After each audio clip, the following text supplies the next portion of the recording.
Do I need to start from the top? Are we, yeah, okay. Alrighty, I will call this meeting of the Finance and Facilities Committee of the Waukesha Board of Education to order. First up is verification the meeting was properly posted. Yes, it was. Excellent, thank you. The second up is opportunity for citizens to speak. Seeing nobody, we'll be moving on to our first discussion item, actually, which is our 2019-2020 audit. Yes, excuse me. We have Wendy Unger, who is our head auditor on the screen for us, and we also have Amy Holly from our office, as Amy runs lead on our audit in our office. So I had Amy along too, and they're both here to, Wendy will go through a presentation, and you're welcome to ask questions along the way. And at this point, I'll turn it over to Wendy and hear our report.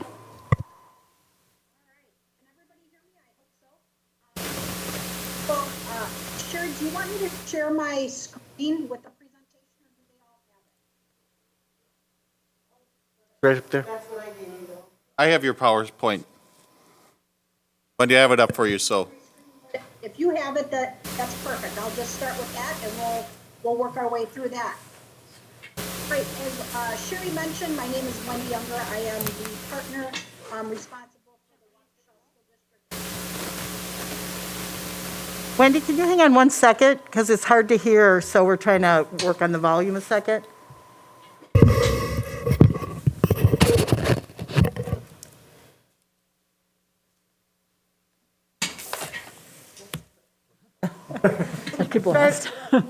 Try it now, Wendy. Go. No. Still working on it, Wendy. Give us a second. Sure, no problem.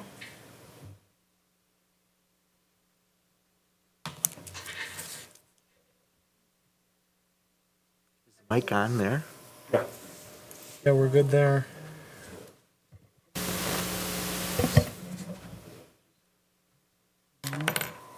Oh, it's probably not going through the speakers on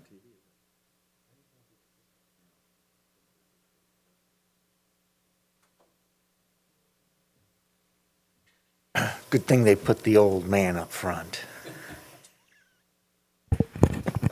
Can you try it now? Wendy, could you give it a try now? Better?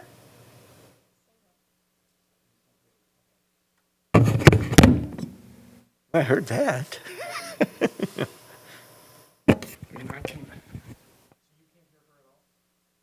I can hear her, it's just very faint.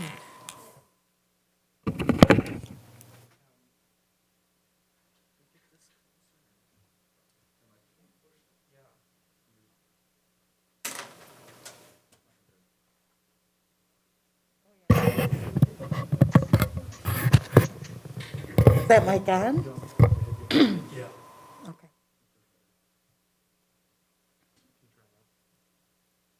Can you try speaking now? Sure. Is this better? Able to hear me? Tess? That's better. Thank you. What's up, guys? All right. So I'll just start over a little bit here. Again, Wendy Unger, partner with Baker Tilly, responsible for the audit for Waukesha School District. Again, this is our first year as partnering with the district as your auditors. Unfortunately, a year of remote audit. So I want to thank Sherry and Amy for their patience and all the work that they put into allowing us to do the audit remotely during last summer. Also, the presentation format that I have provided to Sherry for utilization tonight is a format that I use with other clients. So please, upon completion tonight, please feel free to share with Sherry or Darren any comments you have. Happy to modify the presentation to include more detailed information or different information based on the Finance Committee's needs. So happy to modify as you deem necessary. Our agenda, we're going to go through some high-level audit results. I've included some summary financial information in the presentation. I've also included some other information that I just think is important for the committee to be aware of. At any point during the presentation, if you do have any questions, please feel free to ask. I'll be happy to address those as we move through. So the presentation that we have in front of us really highlights the other two documents that you have received as part of the audit process. One is your audited financial statement, and then the other is a report that we use to communicate somewhat of the audit process, some of the standard and customary communication we need to have with you as the Finance Committee, and also to share any comments and recommendations. So we're going to touch on both of those documents via this presentation. On the first page of the presentation following the agenda, I've highlighted the audit results. The objective of the audit for Waukesha School District was to render an opinion on the financial statements of the district. We've done that. We've issued a clean, unmodified opinion. So that's the highest level of assurance that you can obtain from us as your auditors. And what does that unmodified opinion mean? That means that the financial information contained within the audited statements is believed to be materially accurate, that all the disclosures that are required to be included under the standards have been included in there, and that generally accepted accounting principles have been adhered to. On the next page, continuing the audit results, before we get into some of the financial information, going to touch on the other report that we issue, which is the reporting and insights document. That document really allows us, again, as I noted previously, to communicate comments or recommendations. There's certain standard communication we need to have with you as your auditors, and that information is contained within this document.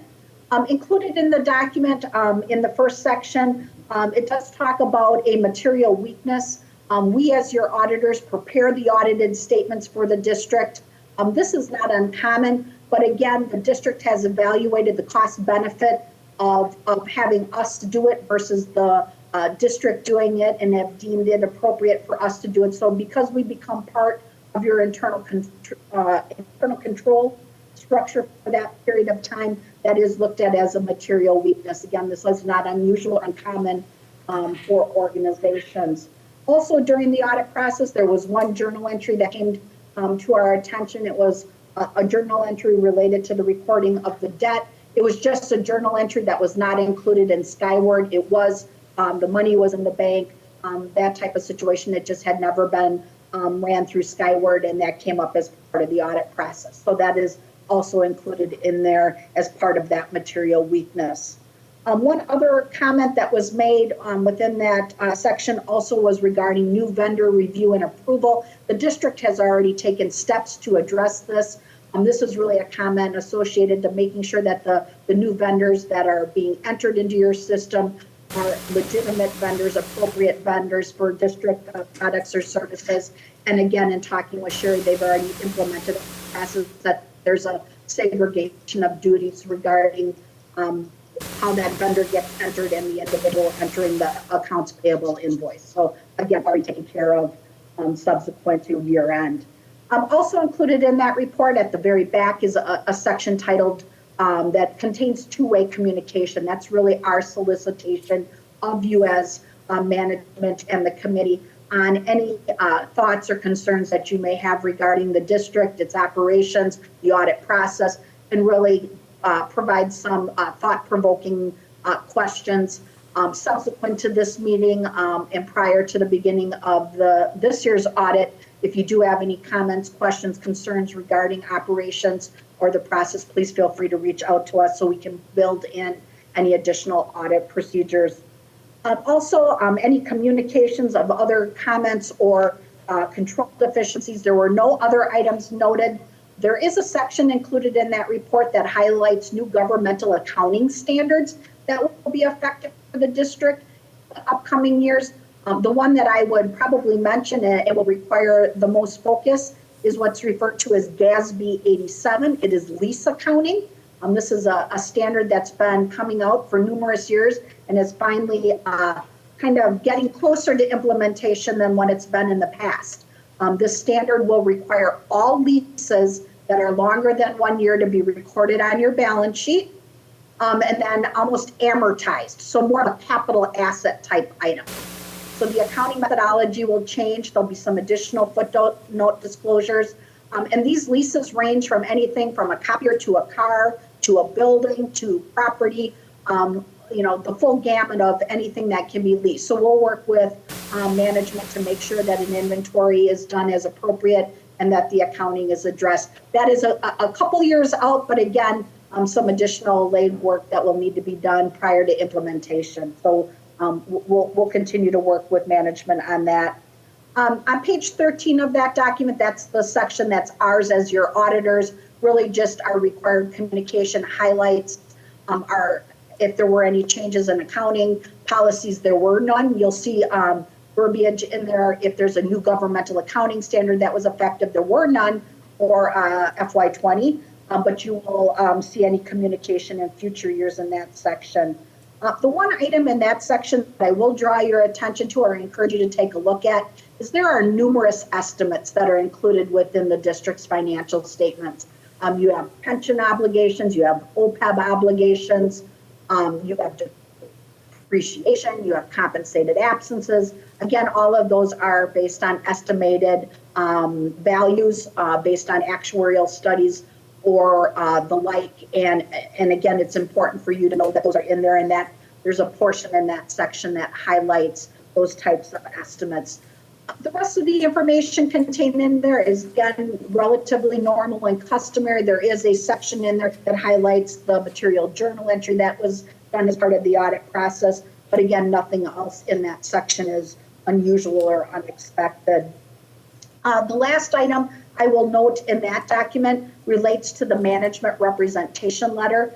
That document would be a couple pages from the back of that document, and that's on district letterhead, and those are representations that are made via the audit process and is signed by management. Again, nothing unusual or unexpected in that document, should be similar to what you've seen in the past, but again is required to be included under our standards. One other item before we get into the financial information is the last item on page 4 of the audit results. In addition to the financial statement audit that we perform for the district, we also do a federal and state compliance audit. In the past, you may have recalled hearing a single audit or an audit in compliance with uniform guidance. This is that type of work because the district expends over $750,000 of federal monies, which in your case, you spend roughly $8 million of federal funds. You are required to have an audit in compliance with uniform guidance. So there's certain programs that we need to evaluate on an annual basis and test for compliance with the federal guidelines. Because we live in the state of Wisconsin also has a compliance audit that is required. And the district expends over $72 million of state funds. So this year, in looking at the various programs that we did and tested for compliance, the one program that we looked at for the federal side was the child nutrition cluster. And in doing that, there was one finding, but it was really kind of an unusual finding. There is a requirement to select the various forms that are used to validate the application process. The district did that. They tested the appropriate number, but when the form was completed and submitted, the prior year number was used and the current year number was not inserted. So it was really just an unfortunate situation where the number wasn't changed. So again, the appropriate numbers were tested. It just wasn't communicated that way. So just something to keep in mind. The district, again, has already put into place checks and balances to make sure that there's a second set of eyes on those type of documents before they're submitted. So again, that was our only finding in the review of the federal and state programs, and that information can be found in your audited financial statements beginning on page 63. There's a whole section in there. So if you'd like any more detail, that is in that portion of the report. Turning to the next page and shifting gears a bit, this is where I've included some very high-level financial information. I will give you a few page references as I go through this. All of this information is in your audited statements in much more detail. I will not go to that level, but again, I'm happy to answer any questions you may have. So the schedule that I've included here is the summary of your general fund. So your day-to-day operating fund of the district. You'll note I put the actual column first compared to budget. So your actual revenue was $151 million compared to a $149 million budget. And this is your amended budget. You had a variance of $2 million. So a positive variance of $2 million. So your revenue was more than what you had anticipated at the time of budget. And you really had numerous situations that contributed to that revenue being over. Although your investment income was down, roughly $220,000. Your open enrollment revenue was $800,000 over budget. Your state aid was $600,000 over budget. There were some additional school safety grants that were included in there. Your federal funding was $455,000 over budget. The main portion of that was Medicaid money that is allocated between your special education fund and your general fund. And ultimately, there was more in the general fund than in the than budgeted. Your next line on this page, your expenditures, $145 million compared to almost $150 million budget. So you were positive there also. You were under budget in your expenditure category by $4.5 million. Again, several different reasons for that. The largest contributors to that, your undifferentiated and regular curriculum were $1.4 million under budget. You transferred less out to your special education fund. There was less need in that fund when compared to budget, and that was $500,000 under budget. Your instructional support services category was $1.3 million under budget. And to kind of put that in perspective, that's where staff training, curriculum development, library media, those are the type of items that are within that category. And then, as I'm sure you're fully aware, your pupil transportation costs were less during FY20 due to the pandemic, and they were $1.3 million under budget. So overall, when you put together your budget, you budgeted to use roughly $830,000 of fund balance. That's the second column on this page. But you added ultimately for the year $5.6 million of excess funds to your fund balance and had $45.5 million of fund balance as of the end of the year. I've broken out on the bottom of this page the three components of that. There's a portion that's non-spendable, $549,000. So these are monies that are essentially cash that is gone, but you haven't recognized the expenditures for. So an example of this is inventory. You have various inventory items on hand. You've spent the money, it just doesn't get recognized as an expenditure until you ultimately use it at that point. But again, we show that as non-spendable because you don't have money on hand for those purposes. You have $5.4 million that is restricted. This is your self-insurance reserves. And then the remaining balance, $39.5 million, is unassigned. This is your working capital. The district has a minimum fund balance policy that requires 10 to 15%. You're at roughly 22%. So again, you're at the higher side of that, but at a very strong fund balance position as of the end of the year. On the next, For 1 second. sure, of course. Fund balance is always Darren, turn your thing on. Can you outline for fund balance that it's not how much cash we have in the bank on June 30th, but it's actually an accounting equation? Because there's always confusion around that. So if you could just touch on that, that'd be helpful, I think. Right. So again, fund balance, if you look at it from the standpoint of it's really the equity that you have in the district. So if you take your total assets less your total liabilities at the end of the year, that is your fund balance. So it's not cash. You probably have more cash that is sitting there because of the various payables that you have outstanding and that type of activity. Fund balance is important to have. You need money, or you need the availability of resources to operate under working capital contingency type items.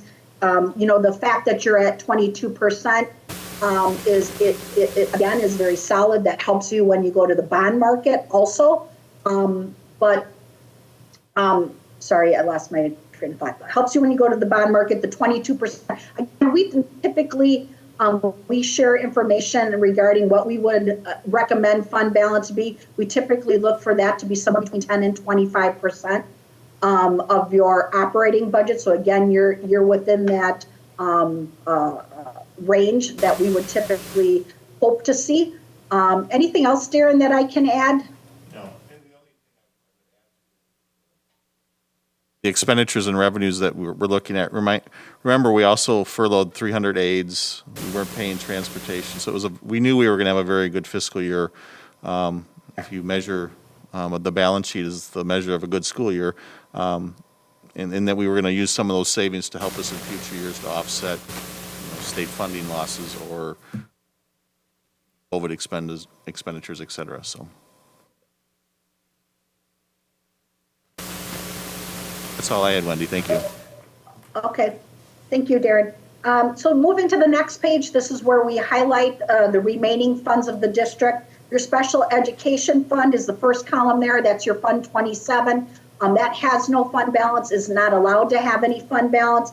The important part to keep in mind here, $27.8 million of revenue, $18.7 million of that comes from your general fund. So a significant portion of that is funded via a transfer out of the general fund, the remaining portion by federal and state programs. Again, expenditures are equal to that in zero fund balance. The next column is your referendum capital project fund, $15.6 million of revenue. Again, you borrowed $15 million during the year, so most of that revenue are borrowed proceeds for your referendum projects. You spent $16.9 million during the year and had $42.8 million as of the end of the year. The last column on here, titled non-major, which is purely a terminology that is used under the governmental accounting standard.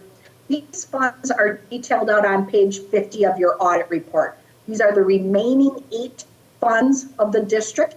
It includes your donation fund, so your Fund 21, your food service fund, your community service fund, 3 capital project funds, and 2 debt service funds. One is your referendum and one is your non-referendum. So in total, those funds had $20.3 million of revenue. Most of that is tax levy, $15.5 million of that. All of those funds get some level of, or most of those funds get some level of tax. Most of that goes into your debt service fund to pay your debt service activity. 2.1 million of that is food service federal money that came in during FY20. And then another 2.1 million is donations and food service sales to students and staff. Likewise, $20.6 million of expenditures within those funds. Again, the largest portion of that, $14.3 million, is principal and interest on the long-term obligations of the district that were made during the year. Another large portion, $3.4 million, is your food service costs. So your food service fund had $3.4 million of revenue, $3.4 million of expenses, almost broke even, 22,000 added to fund balance and had 1.7 million of fund balance as of the end of the year. That is one of the larger funds with activity in addition to the debt service funds. Your capital expansion fund also had $2.1 million of expenditures and had 2 million of fund balance as of the end of the year also. Again, all 8 of these funds are detailed out with their individual balances on page 50 of your audit report. In totality, they had 8.5 million of fund balance as of the end of the year, with the largest portions being in your food service fund, your donations fund, your capital projects, and your capital expansion funds. On the next page, the last piece of information I would like to share with you this evening. Wendy, can you pause just for a second? We have a question. Yeah, go ahead. I'm sorry. Wendy, could you clarify again the special education fund, the amount that came from the general fund? Because this shows that money in, money out is equal. But how much of that was coming from our general fund to offset the reimbursement from the government? I believe 18.7 million. Thank you. You're welcome. So on the last page of the handout, again, these are items that are included within your footnotes for the district. I've included the page numbers. Again, this is at a very high level. The footnotes for all of these are relatively extensive, so you can feel free to look at these at your leisure. But again, just want to share a couple items. The district has the ability to borrow a portion of its equalized value.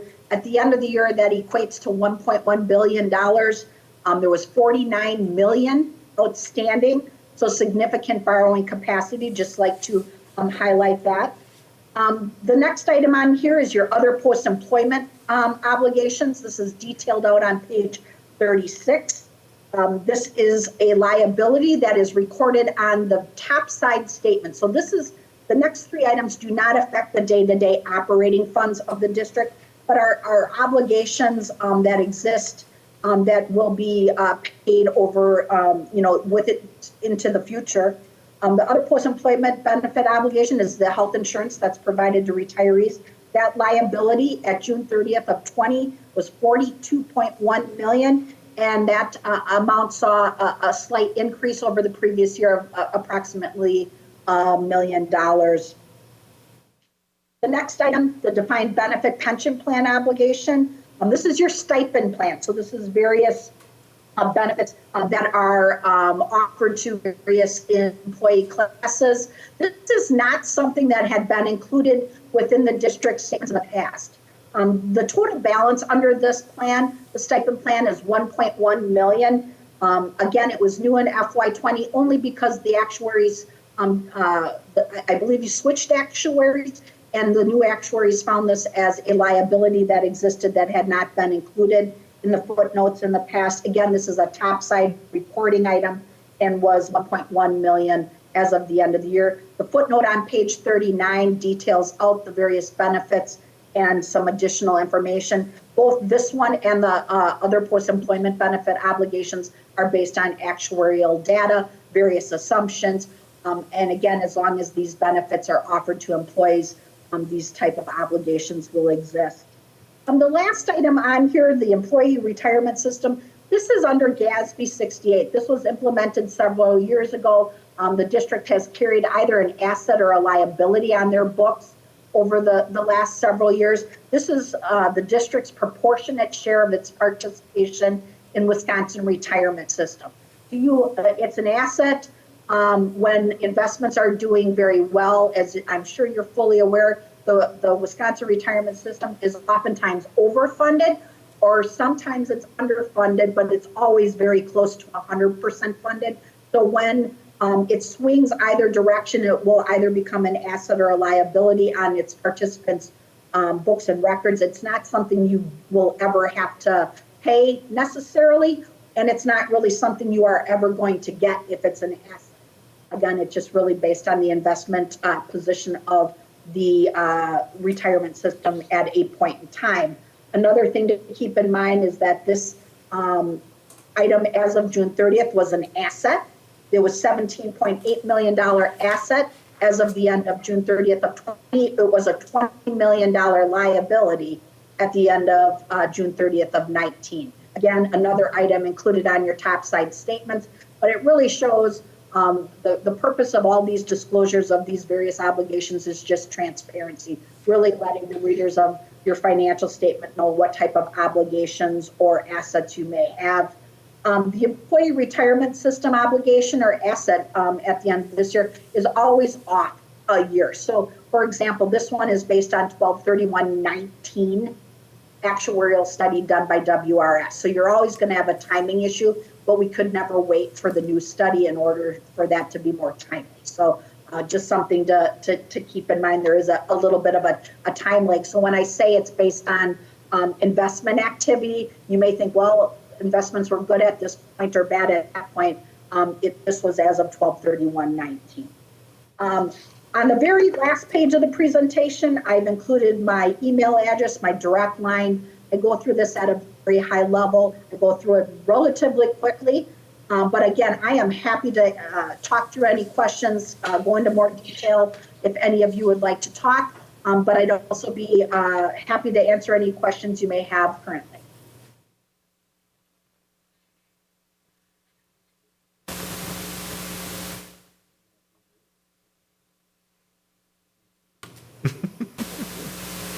You're the chair.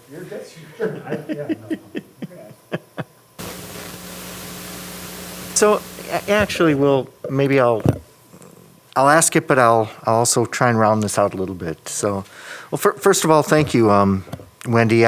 This is, how do I state this? This is probably the most important responsibility we have as a board.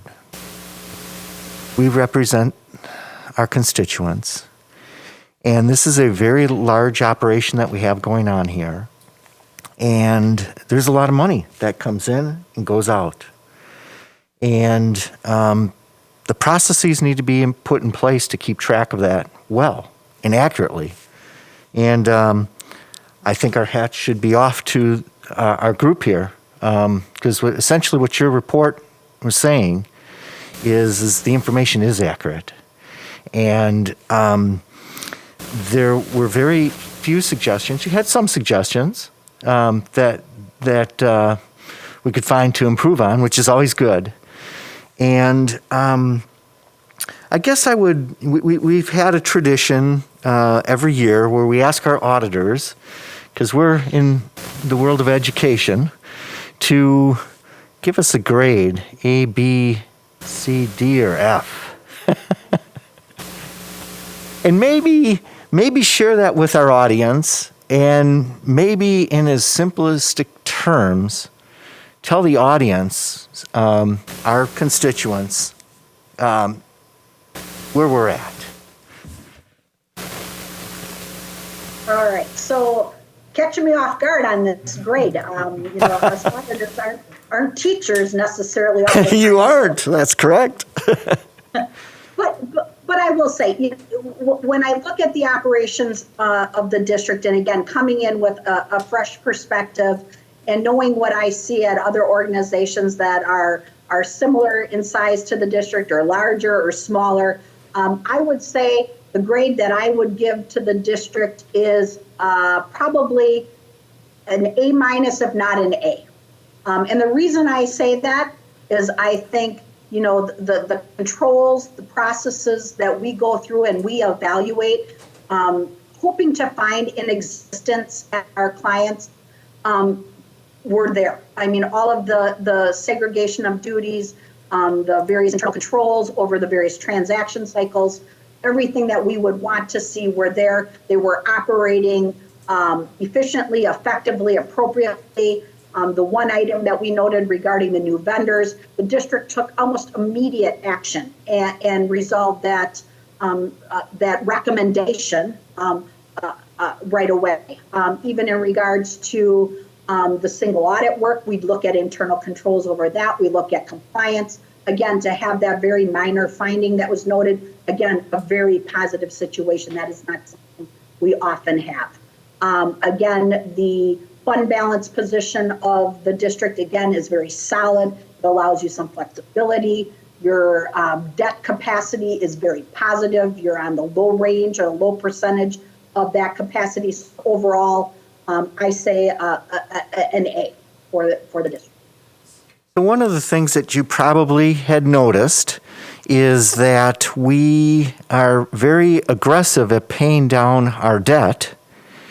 And typically, with a $60 million kind of bond issue, I would probably imagine that you see districts taking as much as 20 years to pay that back. That's pretty common. Typically, yep. And we're perhaps on target to having this paid off in 6 years. Would you comment on that? Just how often do you see that? Is that typical or not? I would say that most of the time, again, as you noted previously, the debt issues are taken out over a 20-year period. I don't very often at all ever see anybody more aggressive than that. I don't often see them, even when they might have resources, make any additional attempts to pay down debt. I will be honest, I do have some districts that are debt-free, but they are very small districts. Obviously, in districts the size of yours, we would never see that. at least not typically, but again, I think it shows to your debt capacity, your debt ratio, that you're in a very positive situation. So again, I don't see that seldom, if ever. We actually were at a point at one time where we were Prior to the referendum. debt-free. Yep. For several years, not just the one-year window, it was a handful. Yeah, and that seems to be important to our constituents. And that saves our constituents real money. Could you maybe explain why or how that's real money and not just numbers shuffling around? So, well, when you say that it saves your constituents real money, I'm assuming you're referring to the fact that if there is no debt, ultimately you don't have to levy for that. You don't need the resources to make those payments. So that would be less burden on them. And I was also leaning towards interest, savings and interest, by paying off your loans sooner. Exactly, yes. Obviously, the quicker, it's like anything, the quicker you pay down any loan, the less interest you're going to pay, the more money you're going to save. Again, although debt is relatively cheap, within the last few years, it's still a cost to the district. So you are 100% correct. The quicker you pay it off, the less interest you pay, the more money you save, the less taxes you need to levy to make payments. Appreciate that, Wendy. Welcome.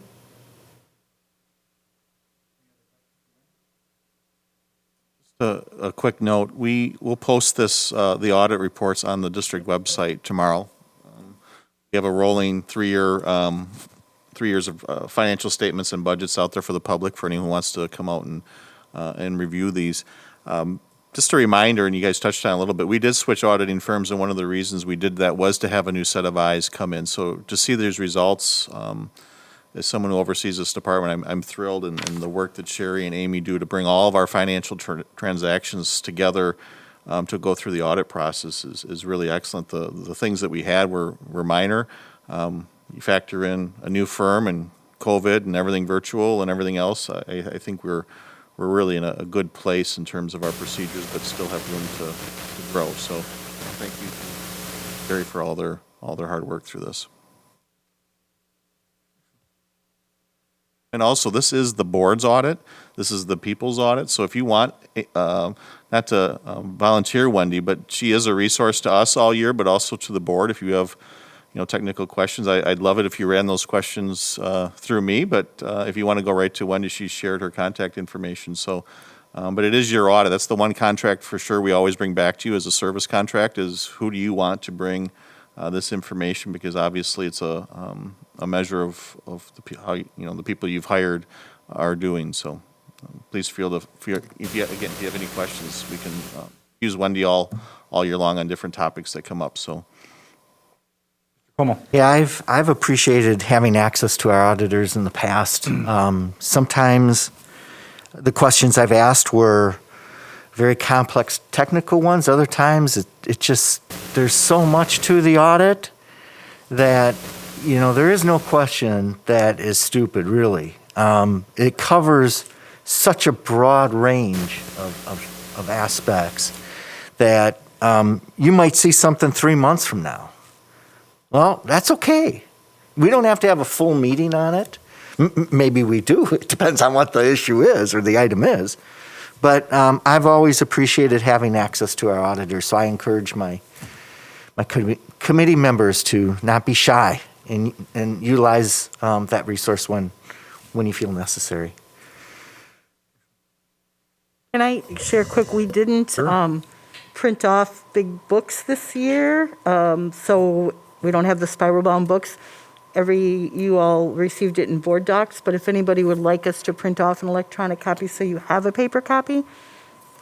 Yes, please. Okay, so it won't be all pretty and spiral bound, but I will certainly get it to you. Anyone else want a paper? Sherry, if you'd like, I'm happy to have some assembled and have them sent over. If that would be, I can have a more formal paper copy sent over. If you just let me know how many copies you want, happy to do that. I think we're fine with printing them. We're trying to go more paperless, and we always end up with excess of them, so I'm happy to just print for whoever wants them. Or you want like a paper copy? Sure, thank you. You have something? Yeah, I remember doing this last year, and I remember the discussion about getting a new consulting firm to look into this.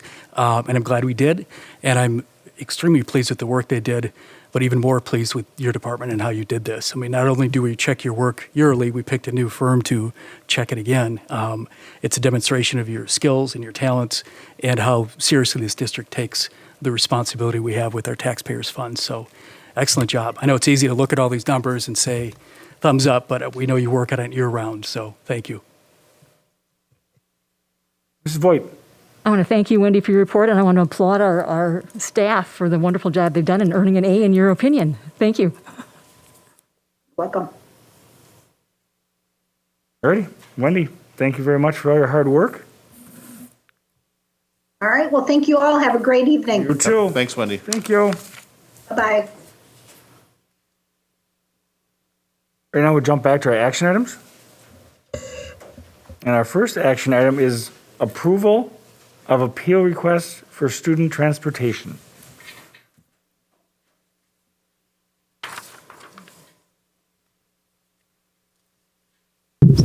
Good evening. Good evening. Haven't had one of these in a while. Yeah, it's been a few years. 2018, I think, was the last time we came with an appeal. If you look in your packet, you'll see the executive summary. In the board, the Finance Facilities Committee of the board has the final authority on pupil transportation concerns. Policy 8600 outlines what a parent's responsibility is as it pertains to transportation, and one of those components is to make sure that their child safely arrives at the bus stop. Once the child gets on the bus, the district assumes responsibility for the child's safety. The appeal that you have in front of you tonight came in on February 11th. I was approached, a parent reached out to me with concerns about a bus stop location. I informed her of what the appeal process was. The decision was to maintain this stop, and I'll get into the details of that in a moment. To maintain the stop, I informed her of what our board policy was. I also informed her of the appeal process. The parent wished to bring the appeal to the committee then for consideration. When we looked at the neighborhood that the child lives in, their home is a little over 300 feet from the bus stop. The route from the home to the bus stop is a straight route. It is a neighborhood that's very similar to most neighborhoods in Waukesha, where there are no subdivisions in Waukesha where there are no sidewalks. But the area, again, it's a straight shot from the home to the bus stop. There are no hills in between the home and the bus stop. There's no unusual curves between the home and the bus stop. It is a straight walk there. The neighborhood speed is 25 miles an hour. When we look at the neighborhood in total, we have 32 students that live in this subdivision that walk to their bus stop. Most of the average distance from the home to the bus stop in the neighborhood is 600 feet, about 0.12 miles. Yeah, 0.12 miles. On February 26th, I went with Mrs. Johnson, our transportation coordinator, to survey the neighborhood. We verified the distance from the home to the bus stop. We looked around for anything that would be unusual, large vegetation, construction dumpsters in the street, high traffic volume, again, those curves that might be in the road, a hill between the home. There were none of those. It was a pretty straight shot.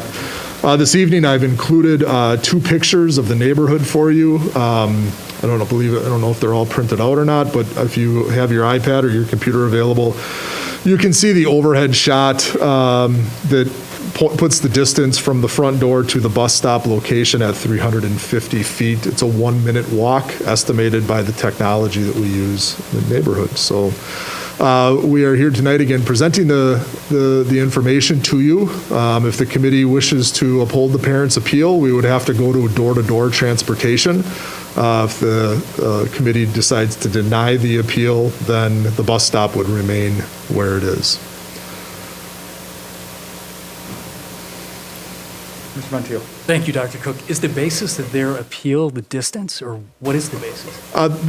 It's a student's age is kindergarten and second grade. I can't necessarily weigh in on the parents' motivation, but they do wish to have a door-to-door stop.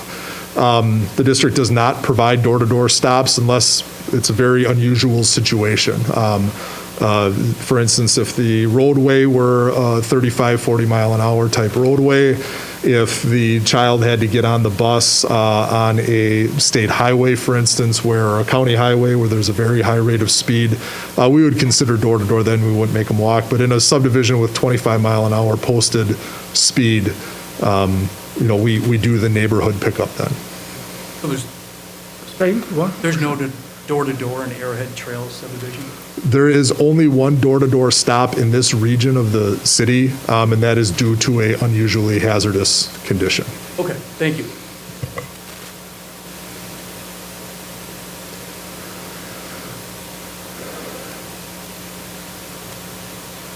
Mr. Como.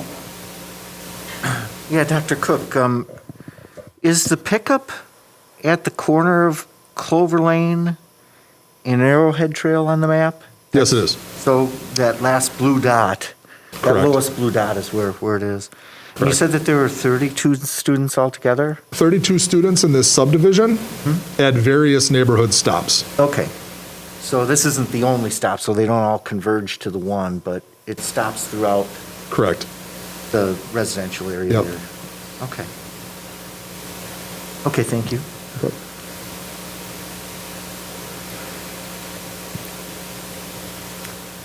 How big is the subdivision, Joe, do you know? I mean, is it just this area on Arrowhead Trail? Because Arrowhead Trail is a pretty long road. If you go to the second map, Mr. McCaffrey, you can get a little bit better picture. There are quite a few homes out there. There's some new construction. So it doesn't go, what you're counting as a subdivision doesn't go all the way down to Lyle's Drive, correct? Or is it that whole Arrowhead Trail? Or just that cluster of homes? The subdivision in question is the whole subdivision that you see in this large map that goes down to Lyle, and we have other bus pickups in this neighborhood.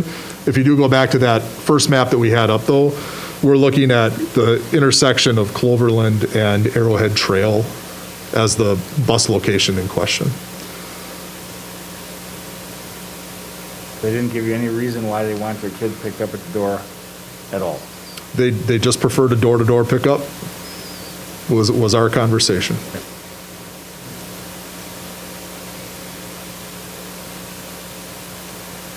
Good.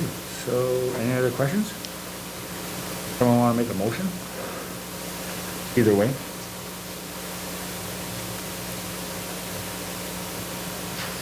Como. I move to deny the appeal request for student transportation for Heather A. As presented. For a second? Brandon check seconds. Any further discussion or questions of Mr. Cook? No? All those in favor of the denial, say aye. Aye. Opposed? Ready? Denied 5-0. Thank you. Thank you. Alrighty, next action item up is approval of minutes from February 8th, 2021 meeting. Do we have any, Mrs. Voigt? I move to approve the minutes with one correction I'd like to suggest. Okay? And I can do that right now? Yes, you As part of the can. motion? All right. Most definitely. I think we need to add the, in the minutes, as they're included in board docs, Kate Egan's name has been removed from the list of the people that were present. Whose was? Kate Egan, she's Okay. on the paper copy list, but there Oh, were some is she- changes yes. made. Gotcha. Nice catch. Yep, good catch. She's referenced in... Wrong month. Okay. Need your mic on, Okay. Jess.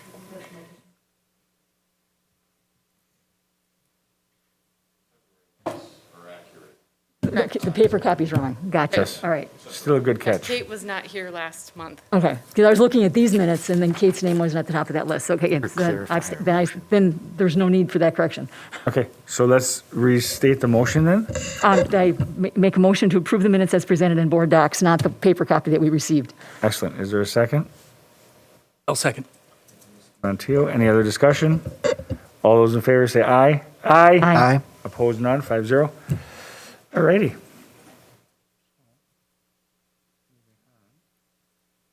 Our next is approval of vouchers. And Sherry, we got a couple questions? One more of a comment and the second one a question. Okay. For voucher number 339810, the Waukesha Education Foundation payment of $34,517.54. The Waukesha Education Foundation wants to extend a sincere thank you for a gift from the School District of Waukesha in the amount of $34,617.54 to be invested to benefit students. This gift originated from the DeLong Foundation, a foundation which was associated with Waukesha Engine. The DeLong Foundation has now dissolved, and the funds were dispersed to other organizations, including the School District of Waukesha. Any? Mrs. Boyd? And I had raised that question last month about the DeLong Fund. Yep. And that the money was received and that it was going to be given as a gift to WEFT, and I just wanted to clarify. Oh, okay. Awesome. It seems like a lot of money for the school district to be giving to the Education Right. Foundation without a good solid base for the fact Yeah. that this was Yeah. a long-running foundation Right. that has dissolved because Yep. of Waukesha Engines no longer being a main presence in our district. Thank you for that clarification, Mrs. Boyd. All righty. Okay, the question was for voucher 340057 for school perceptions for $2,850. And the question was the school perceptions LLC payment for the recent survey that included perceptions in the title. And I can say this was for the recent 2021 staff survey, which I believe is the one referenced in the question. And the cost, that cost included the design and the administration of the survey. That is all the questions for this month. Are there any other questions that may have popped up? No? All right, we're looking for a motion. They have a motion. Not for approval, I don't think. Not for- No. I move for approval Excellent. as presented. Thank you. And is there a second? I'll second. Montiel. And there's no further discussion? Last chance. All those in favor say aye. Aye. Aye. Opposed? 5-0. Next up is approval of copier vendor. Okay. So last year, we started the RFP process with our copier lease, and we were getting ready to, getting our responses in when COVID hit. And so we put everything on hold last year, and we extended our current lease with James through this year. And so now this year, we brought the copier RFP back to life, and we had several vendors respond, and we are looking for support and approval of Gordon Flush as our new copier and print vendor. So we evaluated the RFPs mainly based on price, but we also looked at factors like number of support techs in our area available, number of amount of time that the service calls would take, and reputation of the vendor. And then also there were some things that weren't part of the official ranking but helped contribute to this decision. Gordon Flush came out highest on the official ranking over all of our vendors. There was one vendor that was just discounted because they turned their RFP in late. And so we did not entertain their proposal, but they were not the lowest. They were probably would have been the fourth vendor. James was fourth, correct, Jamie? James was fourth. Our current vendor was fourth in pricing and overall ranking. Other things about Gordon Flush that make them appealing, they will take our P card without any service fees. So that adds to rebates for us to pay the copier that way. They their overall reputation is just solid. They're a company that's been around a long time. Most of their business is in the school sector. They have a tremendous reputation for what they do. Their references were rock solid. In addition to providing good copiers, they work as a partner to come in and help us bring down our copy costs and evaluate everything that we do to make sure that we're maximizing the use of our copiers and saving as much money as we can along the way. I meant to bring samples along. Their color copiers are phenomenal as far as the depth, and they have this no crimp stapling, this no staple thing that's very cool. It just crimps so you save money on staples. There was quite a bit. Steve Schloman was part of our committee. It was Amy and myself and Darren and Steve and Deb Chapin from our office. And all of us supported Gordon Flush. There was just no question in what they brought to the table. Maybe getting a call from another vendor who apparently went out into board docs and saw what was being recommended and was coming in today trying to undercut, and we did not entertain anything that they brought to the table today because they had the opportunity as part of their RFP bid to give us the price that they felt was fair. The other big advantage to Gordon Flush is something that we all kind of learned during this copier. At the end of majority of the leases, we are responsible for returning the equipment to the company we leased it from at the tune to $300 to $500 a copier. Yeah, that's pretty common. Gordon Flush, because they own their own leasing company, that'll be built into our contract that we don't have to absorb that cost if we leave them in the end of a 5-year lease. We do have to pay that fee at the end of our current lease to return copiers to James. Are there any questions? Amy's here too because she was a big part of gathering this all together and helping with pulling together our evaluations. Giacomo. So you had just said it costs up to $500 for us to get one copier back. That was an estimate provided. Yeah. That would So be that's- outsourcing to a third party, and this would be working with, we have to see how much James would charge us, but Gordon Flush's high-level estimate was $300 to $500 a copier because they most likely have to be brought to a central warehouse where they will then box them up and ship them back. Last time we changed, they had to be shipped to New Jersey. Well, that's an additional savings, looking at the number of copiers, of $20,000, $30,000. Correct, it's a significant. How long is the lease 5 years. for? Okay. 5 years. And you were talking about the rankings, right? You have a bidding process that we go through, and you have a ranking process. Correct, Can- and there's can- a matrix included in your board docs that Yeah. shared the things we were looking at. Yeah, what I didn't see, though, don't you have points normally associated with each of those columns? Tied into the formula, sorry, they're not on so yes, each one of those had points behind it. The points were calculated, they were rated Right. based on. So, Right, and now, I the agree- highest was the cost by far. I think, boy, if I remember right, I think we did 60% on cost, and then the other 40% was split out amongst the other three. Yeah, there's okay. Is that right, 60? I'm pretty sure 60 on cost. Because I do agree that we should be looking at more than just bottom line price. And Gordon Flush does have an excellent reputation. They've been around a long time, very long time. The Canon products are excellent. I'm familiar with those. I see this as a positive mood. Mrs. Voigt. I appreciated the comparative chart that you put together, and it's really impressive to see a projected savings of $53,000 in this comparative activity. So that it's hard to say that this is not the best choice.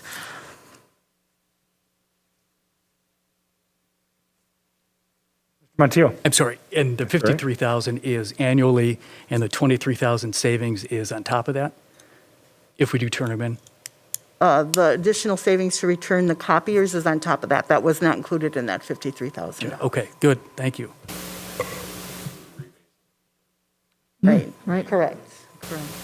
Better product, better price, right? And better terms. James is really, gives us a very short turnaround time on billing, and we required a 30-day in this RFP, and Gordon Flush had no problem with that. What printing management system do we use? Are we using PaperCut? Papercut, Is that and what we're that's using? Okay. included in the lease Yep. agreement is our Papercut licenses. And we can upgrade them with some nice new functionality because these new copiers work with an upgraded version of Papercut. Okay, excellent. I'm glad Sherry mentioned that Steve was involved, because copiers used to be how many copies I want and hit start, and now the IT part of the conversation is such a big piece of that, that it was good that Steve took the time to join us in this. And the important thing about Papercut is that's the interface that our users see. So it's not going to be a huge change to move these Canon copiers because the interface is similar. Steve and Deb Chapin from our office went down and actually looked at the copiers and got a little bit of training on how they are used and the functionality. And really the big difference was that right now, the card readers, if you want to scan your card to log in, is an add-on piece, and with the Canons, it's built right in. So that's about our biggest training hurdle is where do I scan my badge? So pretty minor.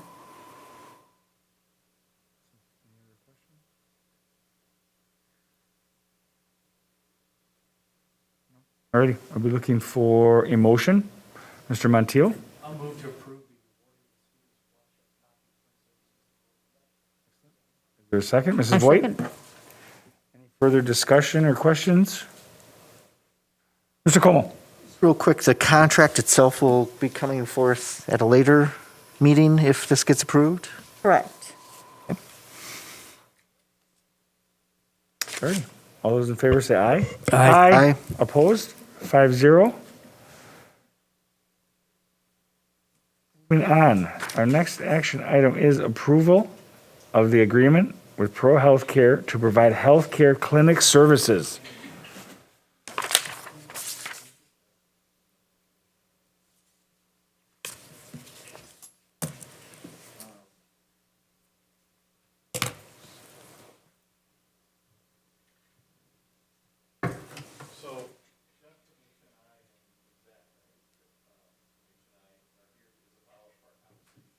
Related to the employee health clinic, and in our decision back in around the first year to go ahead with Pro Health.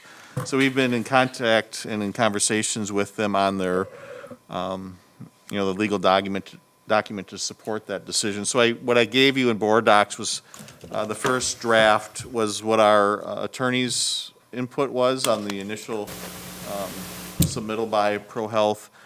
And then we went back and forth, and now the version that's out there, and we just added it, we tweaked it just slightly this afternoon, is Pro Health contract, the March 8th version.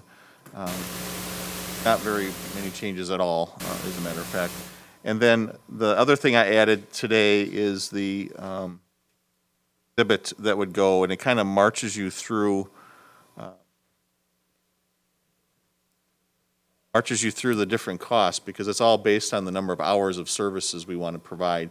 We've talked a lot about it in terms of locations, down to the nitty-gritty of costs of these services. It's how many nursing hours, how many, whether you're at one location or at two.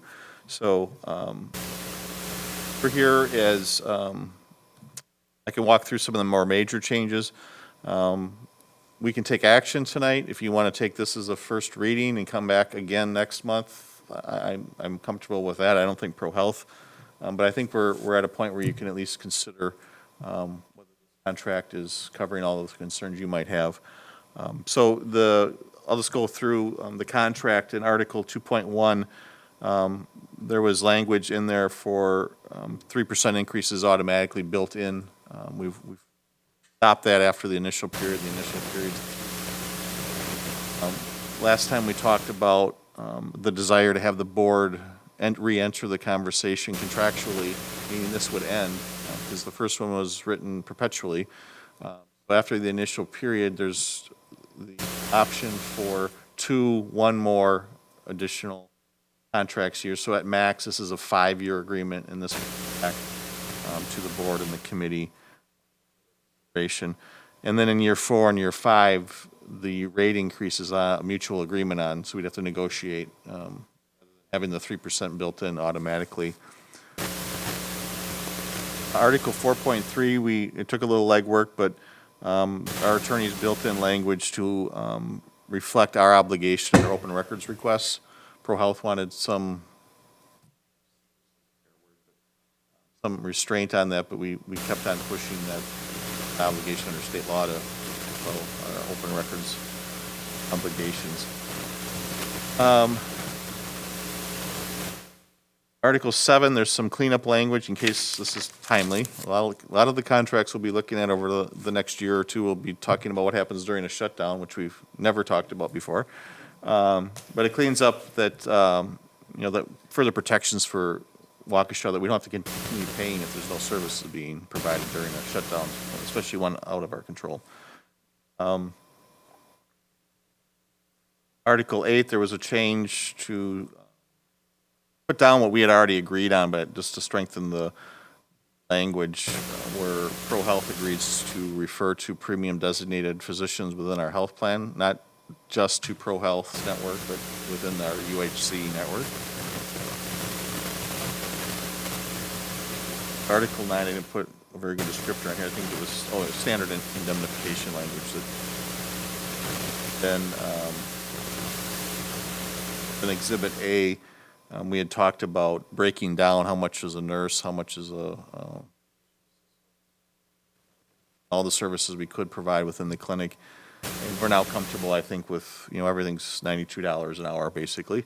So we're more comfortable with that. Then at the end of the executive summary, I put out kind of the logistical question. ProHealth would love to have the contract approved as soon as possible. What vendor wouldn't? But yet we haven't gone through the final legwork to determine even though we have a pretty strong opinion on, I think, the number of locations we're looking at. But it seems as though that seems to be the number we're gravitating to. But I can't have you approve a contract, no financial costs associated, you know what I'm saying? So I threw out an idea of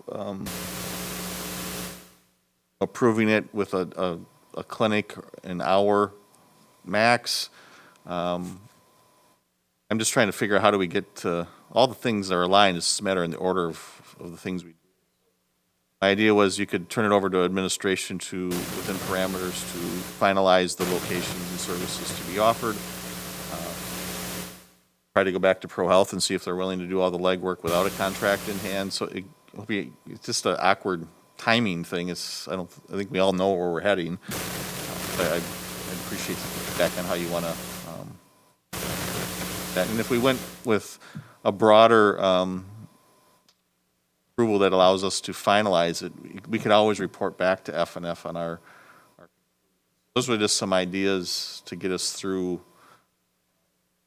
timing and the sequence that we want to work. Do you have any concerns about the timing or the sequence? I guess I could understand why ProHealth wants a signed contract. I certainly understand that. Not many vendors want to do a lot of front-end legwork if there's no guarantee at the end, so I can certainly respect that. But I also have a lot of respect for asking a board to approve a contract that leads blank piece of white paper. So I'm more than willing to listen to feedback on how we can make that work. On this topic in particular, I've tried to protect the board's interests, not only today, but 3, 4, 5 years from now. So Jeff, you have some thoughts on how we can kind of work through this with ProHealth and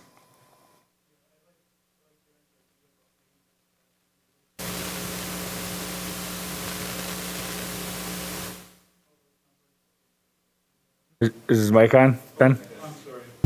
There we go, better.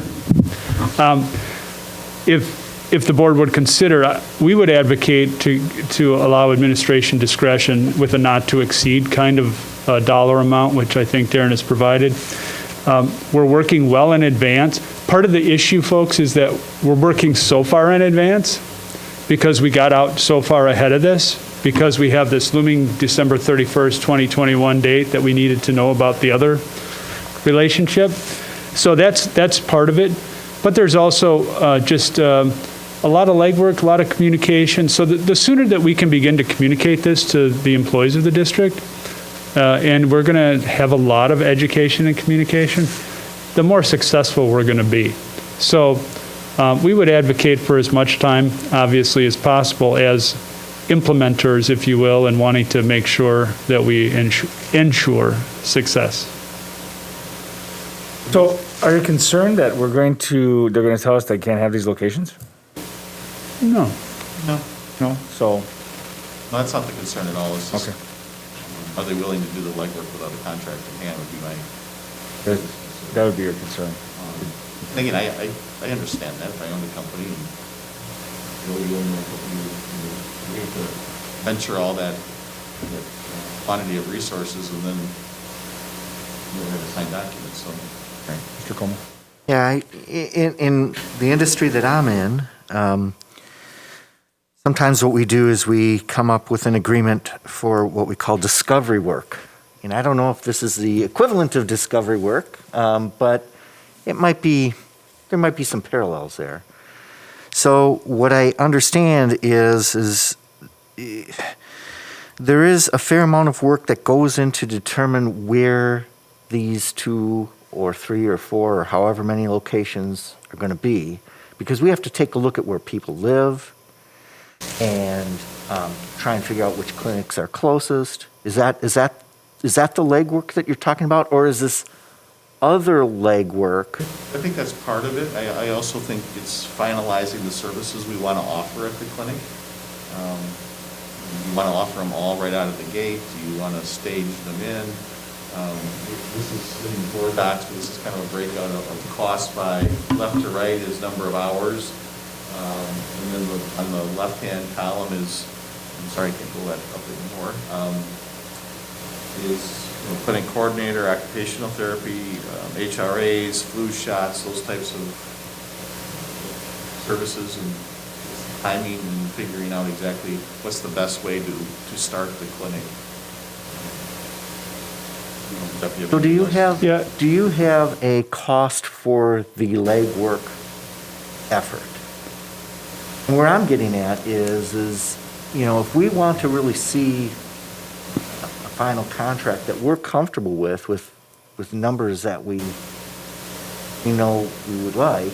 I mean, so are you, Jeff? What I'm questioning is, are you talking about a contract for the whole thing not to exceed, or are you talking about a contract for the legwork not to exceed a certain dollar amount? The former, not the latter. So the entire contract. And I guess if we were to take a look at what we would think today would be a likely solution is probably the third column from the left. Correct me if I'm wrong, Darren, but 2 20-hour. 2 20 hours. So we would, in essence, being purchased 40 hours a week. And we would like to spread that across 2 locations. We have a really good handle on what locations we think those are, but that was based on work we did last summer. So we want to do another rerun of all the zips to make sure there wasn't a big shift in your employee base. And it's more measuring twice and cutting once than really finding a price for the legwork. So I would say that the most accurate representation of the intent today would be a not to exceed kind of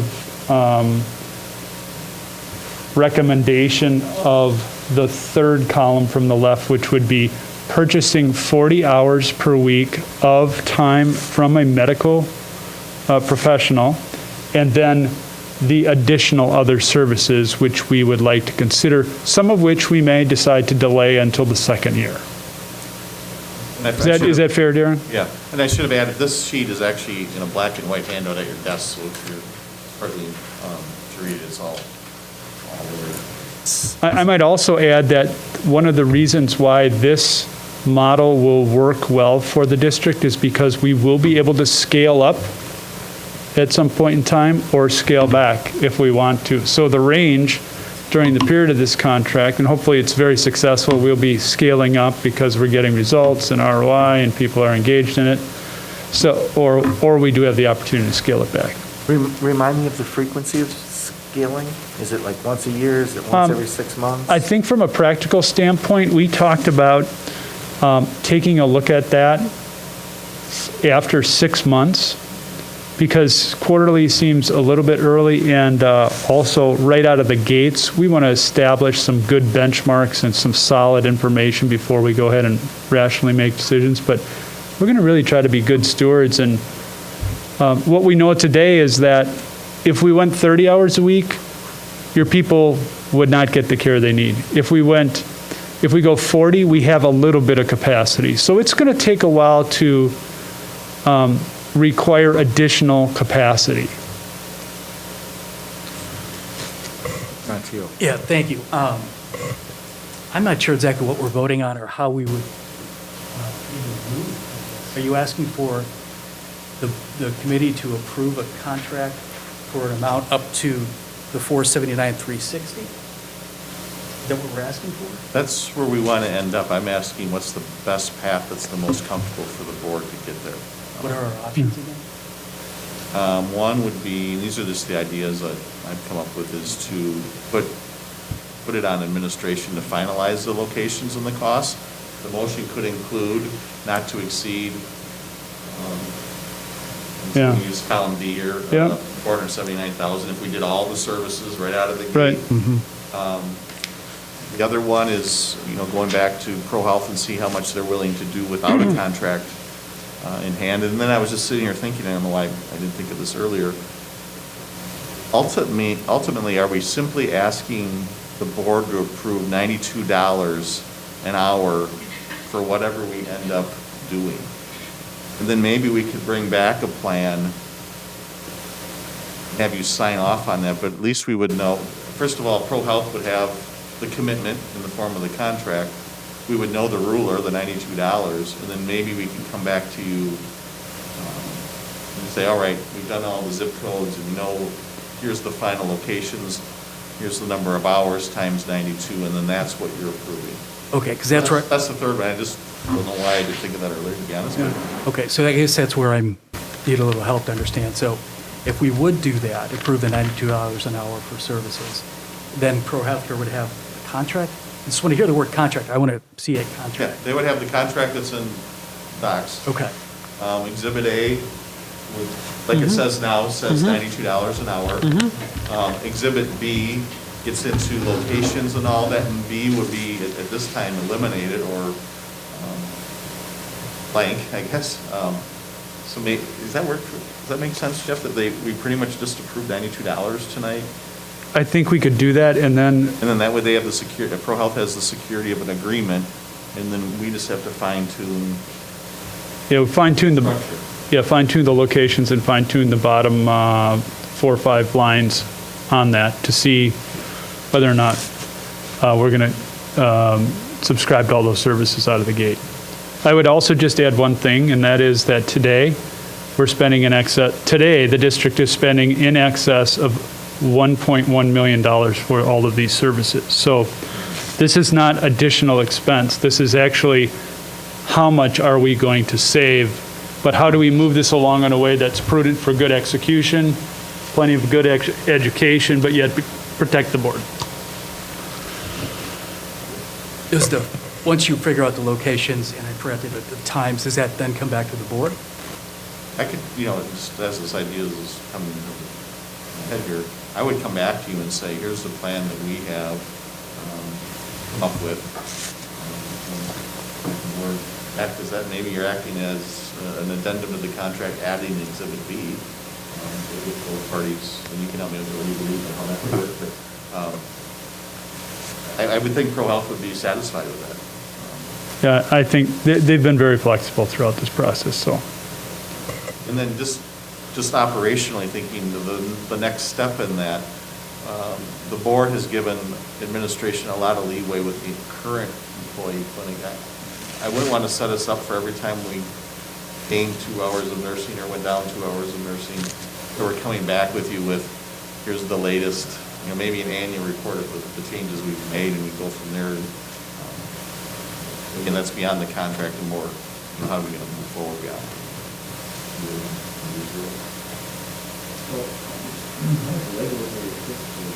Because, I mean, it's pretty simple to run a query on a database and put an address of a clinic in, and you can, within speed of light, you could know how many employees live. I mean, it's not, it takes Steve, I bet you, a half hour to run a query. So, I mean, there's not, and Pro Health is not gonna be doing that legwork. We're not gonna let them, right, into our databases. I mean, that would be Steve. Actually, We- the claims data will come from UHC. Yeah, we actually supply ProHealth with the zip codes, de-identified zip codes, so that they can then match those up with their locations. Okay. Because we don't have purview into every specific location, that would work best. So that's number one. So they just run the That- zips on the claims. And that is relatively easy for them to do, but we should refresh that. Then, if you take a look at occupational health, employee health, HRA, and flu shots, those would be the other discussions. And that's just going to require some administration time on our part, on the district's part, and ProHealth's part, sort of hammering that out over the next 30 days or so. So essentially, we would approve this, and then the service would be hammered out, what we want to add on to the $92 over the course of the next year. Or 10 months, 9 months. Yeah, before opening day. Before opening day, we have Right. that 9 months to decide whether we want, occupational health. Correct. And stuff. It's interesting, I almost think we have too much time on this. Yeah, We have a lot of I time. think you're right. Better under the, Well, it's a lot, you're thinking about being everything. involved, I guess. Right, no, I would agree. But, I mean, so essentially, the contract that we would be approving would be the base provider staff fees of $92 an hour. That's what this contract that we would be approving tonight is. The bare bones, I think that's what the financial part of it is. Right. Again, there's nothing telling us, I wanted to give you Right. the option for action. Yeah, We want us to come back and have ProHealth say, yeah, that's what, that plan we just talked about works. I'm more comfortable with coming back in April and find this one more time. any thoughts? I really don't have a problem approving the contract, because basically we're approving $92 an hour. I mean, if we boil it down, the contract is the base provider staff fees. That's what this contract is right here. And then the rest of the services and locations would be hammered out. The only issue is if we wanted a location and they said no. Right? Yeah, I don't. That would be the only thing in the contract that may pose a problem if we said we want the one out on, by Thunder Bay or something, and they said Yeah. no. In my mind, until there's an Exhibit B, there's no cost. That's exactly right. Yes. It's an agreement Right? to I have mean, a that would be Yeah. the only issue with this contract, is they could deny us a location.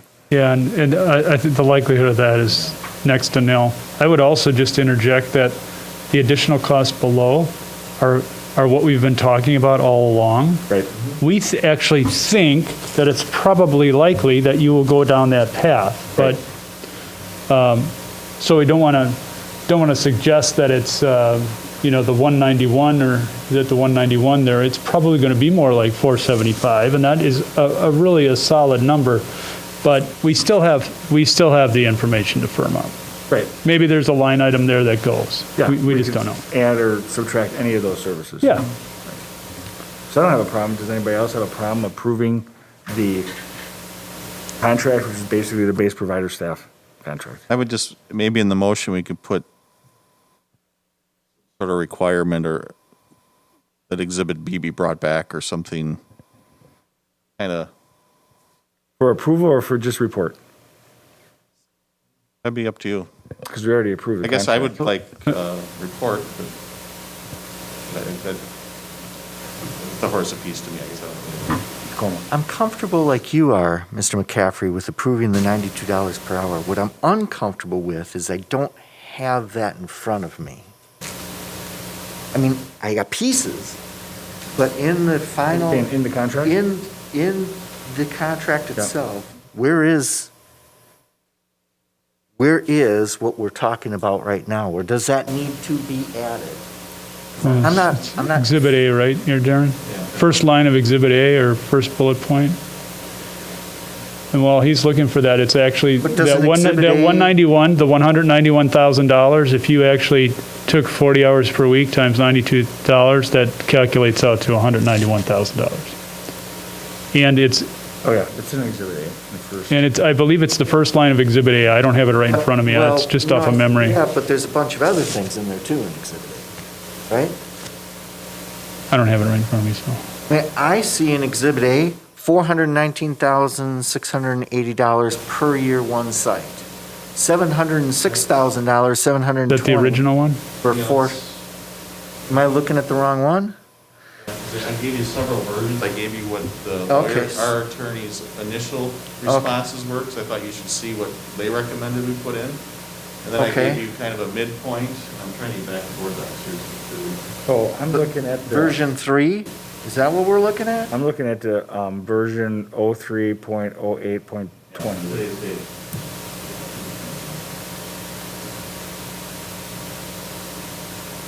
You see that in there? I do see that. The last. And unlike the first one, the first version, we did have the total Yes. in there. We don't have a total here in this one, do we? No, because originally that was put in by Pro Health, because when we talked about the clinic, we were talking about how many locations should we have? The locations was the driver, but after reviewing this more, we came down to the conclusion, really what we're talking about is how many $92 increments do you want to have included in an employee clinic solution? Okay. If we could do one clinic with 40 hours, And that, or two locations with 20, and it's still 40 times $92, so. and that's where you come in, Jeff, and say, maybe we'd be comfortable with a not to exceed number Right. added into that. 'Cause That's what I'm so uncomfortable that's what with, I is suggested, what is because the dollar? I think to tell you the truth, the likely amount is that $475,000 that was on that chart there, because we know that it's not going to exceed that. We've been doing this long enough and done enough discovery to know it's not going to exceed that. Pro Health is comfortable with that number. That's the 40 hours a week and all the other services.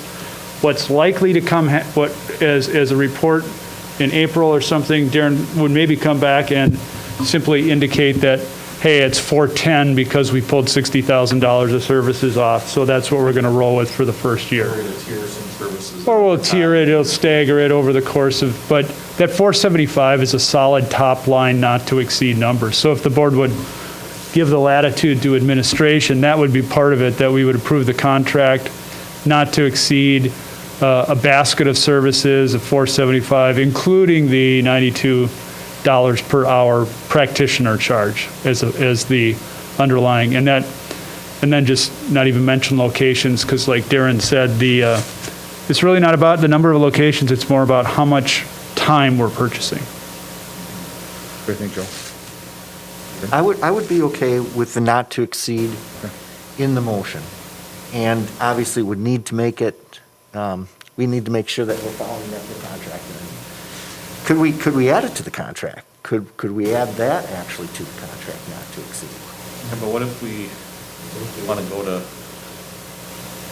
30 hours per location? Slide over on the table here. Right. Yeah, we have a problem. 580, do I come back to the board at that point? Yeah, or what if the head count goes, what if you hire 300 people and they all want flu shots, and we got to spend an extra $3,000 for flu shots or something like that, so. I mean, we're fine coming back. Yeah, I don't want to be managing every, I don't want to manage a health Yeah, plan. Yeah. I was thinking locations in the 470, like you're thinking, Bill. That was being driven by location. It wasn't until probably late last week, but I kind of made the transition to time. Always, yeah. Time and what services you want to provide. Right. Because we can put those hours anywhere. You could not do a single flu shot and have one more. Yep. Definitely change complexion. I would also just note that on that chart that was up, you see the incremental cost increase to move to to increase 10 hours a week. It's still substantially less than what we're paying right now. So we're give or take, whatever, $92 an hour times, even if it was a half-time person, you're talking about, what is that? $90,000 a year, right? Or a little over 100, something like that?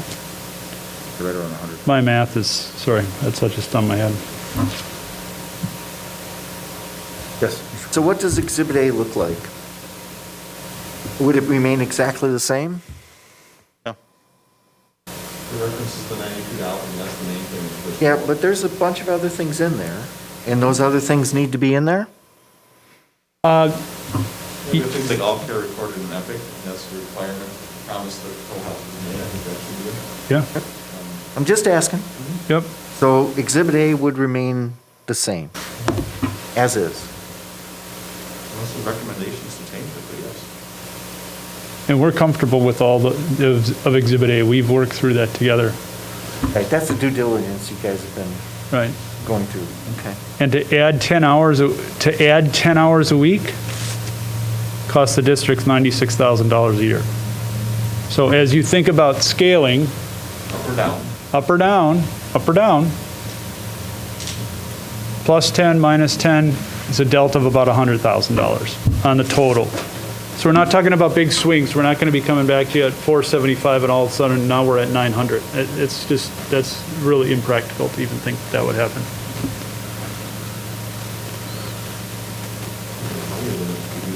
Money, I'm not going to come in here at 500. It's not good for longevity. But it's really, again, we have time. I think we're really close. It's just a matter of how we want to proceed. Wait. Is it really necessary to approve it tonight? You know, I think there's definitely a commitment on the part of the board that this is the way we want to go. Yeah. And I'd feel much more comfortable seeing a contract that had a few more of the details worked out, you know, especially since it's not necessary to have it, you know, immediately. It's not like they were pressure to have it done by April, per se, with our current timeline. No, it was there's no rush here.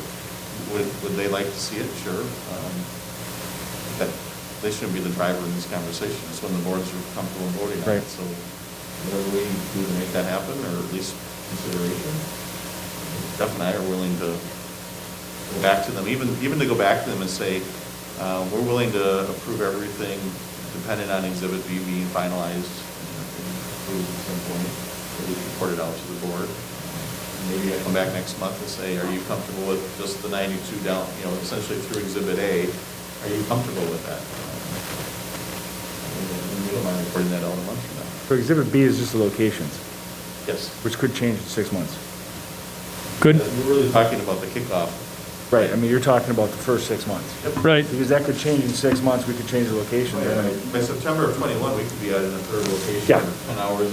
That's why we're not really concerned about the locations not being in here, because Yeah. they are probably going to change. The current clinic is any example, things Yes. change. That's right. Yeah. I mean, as our employee population changes, you know, where they're living, Yeah. the clinics could change anytime during that first 3-year. Sure. In our clinic, which is a great example, and I think I've certainly learned a lot through the years with the clinic, we're also offering a different range of services. We're offering virtual, and Epic's going to be involved. So even Right. that experience will be a guide, but it's not going to be a map. So it is going to change. Yeah, it's going to change. I mean, and so my question is, does it say in the contract that we can change locations? Because once we jam those in Exhibit It's B, agnostic. they are the locations that we are going to be legally bound to go to, right? I believe the contract is agnostic Okay. on location. It just speaks to the $92 an hour and the cost for the services. The other thing that I would simply mention is that the contract that we would bring back to you wouldn't necessarily have different language. It would just be us confirming specifically what services would be purchased. So, Right. correct me if I'm wrong, but I don't see any we've got the language to your legal counsel's desire and ProHealth's desire. So we're at a point in time where the language is solid. It's just a matter of the services. And the services could change too. Correct? Yeah. So the locations and the services will evolve, Correct. guaranteed, in this contract at some point. We could add some, we could remove some, we could go to a different location, we could add hours, we could remove hours. Right. It's the beauty of this contract, So that's, actually. you know, so I mean, that's why I'm not concerned about the locations, because I have every confidence that they probably will change eventually. As we fine tune this, they may change. So that's why I'm not really concerned about the locations being in the contract. As long as we have some concern that they won't give us a location. And I haven't heard that at all. You're right, if you think about it, Exhibit B doesn't. I mean, it's all gonna change. I mean, the services will probably change. We'll probably add services.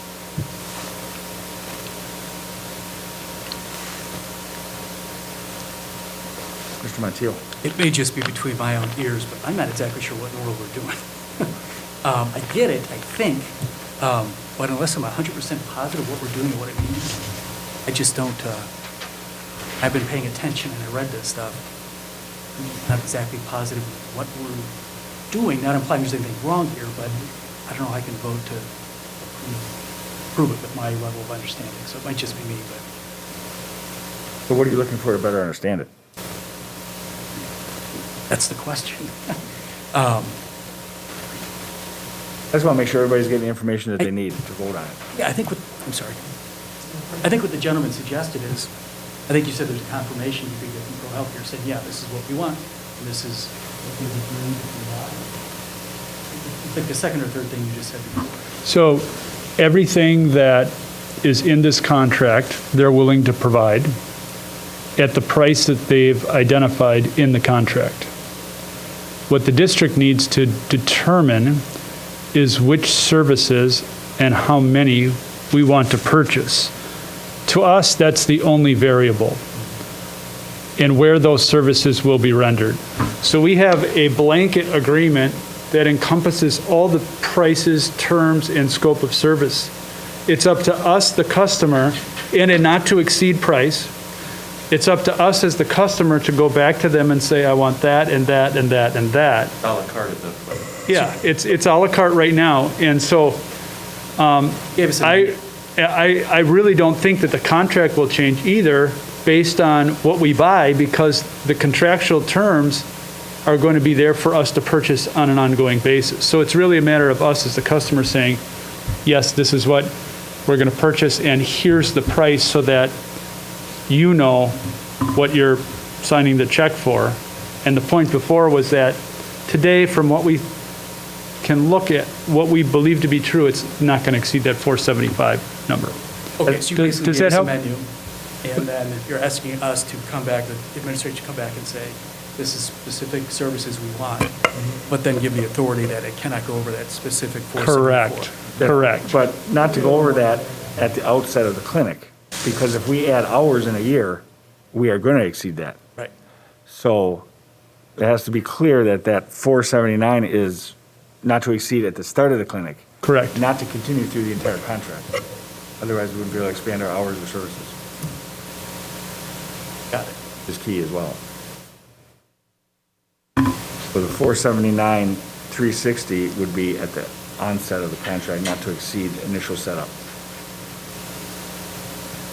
And then it would be administration's job to hammer out any additional services, additional hours, or change in location, which is what we do here anyway. I mean, we don't manage, the board does not manage Right. health clinics. The administration does, which is why we're switching, because the current one's not working to administration's satisfaction. Is that correct, Mr. Clark? Yeah, I think there's room for improvement. Yes. Mr. Como? So Corey, I understand what the confusion is. I think I've think I've worked through it for myself, though. So as far as what I can tell, the third contract, once I saw the third contract, this became easier for me. I was at first looking at that first contract, and I'm going, this thing is not finalized. There's no way I'm going to vote on that contract. Too many yellows and reds and just thoughts that went into that. But the version 3,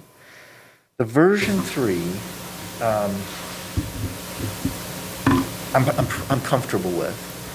And having us not go above the $479,360, I'm comfortable with.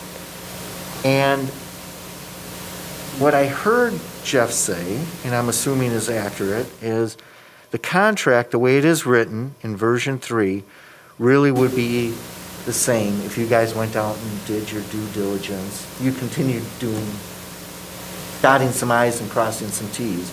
Because we're through the major stuff already, it's really in our hands. Correct. It's just in our hands as a district. There's not much to change from a contractual perspective, not much to change from the hospital's perspective. It's really, it's our decisions that are the things that are still up in the air. Is that an okay summary, what you're saying? I would agree with that statement. So, I'm going to make a motion to approve the version 3 contract as presented with a not-to-exceed amount of $479,360 for the initial setup. I'll second. Excellent. Any further discussion? No? All those in favor say aye. Aye. Aye. Opposed? 5-0. Thank you. It's one of those unique things that all the legwork was easier than the, Yeah. the frosting. Yeah. But thank you, I appreciate your. Yeah, And we're saving how much money? $600,000? right. It looked like a lot of work there, but we're saving money. Yeah. Oh, yeah. So, Excellent. Very much for all your work. Okay, next up is the approval of the prescription plan consideration. So over the last few months, kind of running parallel with more serious talks on the health clinic, last month we heard a report, high-cost specialty drugs, and a different approach that H&I has brought forward for us to consider. And we're willing to go through all that information. Again, the slide deck is in docs for you if you want to review it. But this one, again, there is time for us to further consider this, but we also have open enrollment coming up soon. Prep for that, there's certainly going to have to be some education going on with this this approach to these drugs. The good news on those, if you recall, though, it's right now, and the numbers have been pretty consistent, you're around 40 people who are actually individually impacted. So I think the education and the guiding those specific people can be pretty personalized, rather than it being 1,000 people or something that's more mass communication. So we think we have a plan that will continue to provide drug coverage, the same level of drug coverage to our employees. We also think we have a plan that will save both the employee and the school district health expenses going forward, whether it's some people getting their drugs for free or lowering our overall costs and us sharing in the funding of our premium rates. There's also the acting them to be actively involved in their health care, not only as being a participant in it, but also the financial part of it. And there is that recording requirement, which we've talked about, and that's the most significant change that I think they'll see, because these employees already go through a process when getting approved for these authorities.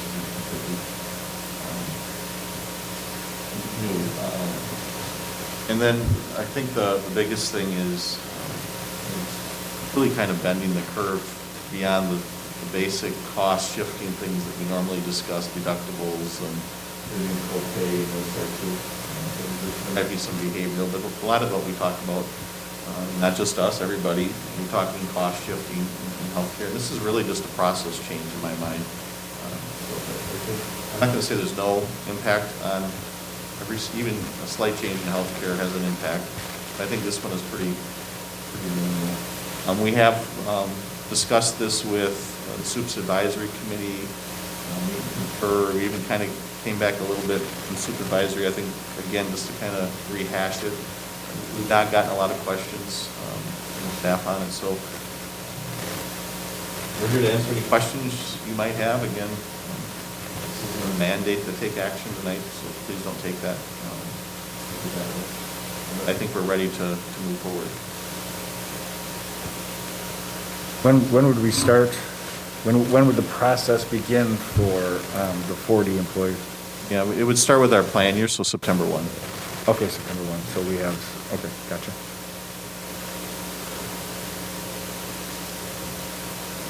Any questions for a motion? Someone wants to make a motion? Come on, Teal. Thank you. I'll move to approve the subscription plan. Consideration is presented. Excellent. Is there a second? Branchek, thank you very much. Any further discussion? I think they went over it pretty well at the last meeting, and I think we all understand. Plan. Alrighty, all those in favor say aye. Aye. Aye. Opposed? 5-0. Thank you very much. Thank you. Thank you, guys. Our next action item, approval of the irrevocable letter of credit. Have a great night. Thank you gentlemen. very much. Very much for coming. This is a procedural, and we went through this last time with construction at the middle schools. And essentially, the city requires us to establish a letter of credit with our bank to ensure that we complete what we say we're going to complete. Mainly, I think it's probably driven by developers who used to stop short of doing the landscaping at the end of a project, those types of things.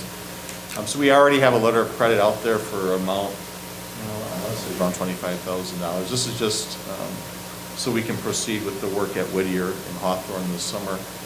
Once they sign off that we've done all this work, the letter of credit is just revoked at that point, and we're not cutting a check to the city, and they're not holding it. It's just the bank reserving our funds to ensure that those funds would be there in case we didn't complete. So we did this 2 years ago? Or no, 1 year? 1 year. So we're just duplicating the same process. In board docs, you have my letter of request to Waukesha State Bank just to get the documents going. Permits and everything. So this letter of credit is for the satisfy stormwater management and landscaping security work?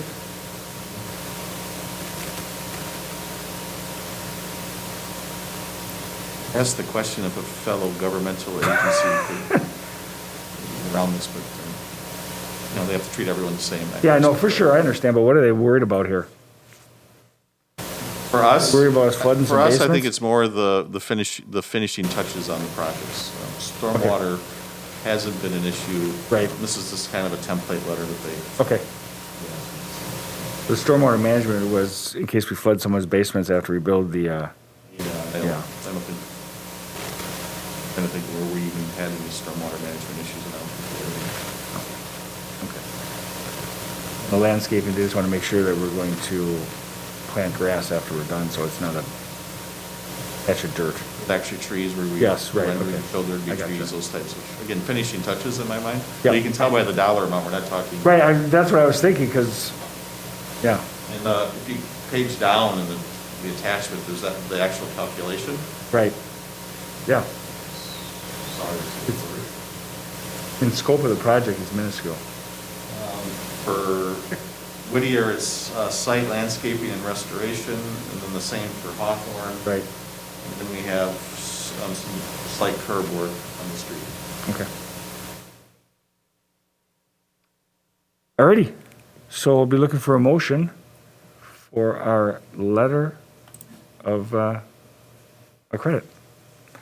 Mr. Montiel, Trying to look around and give everybody a chance, but we appreciate you. thank you. I'll move to approve the issuance of an irrevocable letter of credit to the city of Waukesha as presented. Excellent. Is there a second? Second. Mrs. Voigt, thank you very much. Any further discussion? All those in favor say aye. Aye. Aye. Opposed? None? 5-0. Alrighty, and our final action item of the evening. Yeah, this one you'll enjoy. There is no action. Here we go. But we've got an interesting situation. Last month, we talked about, looking at refinancing some of our debt, which quite honestly, when we issued, I never thought we would because the interest rates at that time were historically Yep. low. So we had $5 million that we can, and there's an attachment in board docs for you. That was $5.3 million that we could refinance. We've gone to Key Bank, which is the holder of the debt currently, the Zion Bank. Either one of them, there was some savings to be had there, about $25,000 of savings.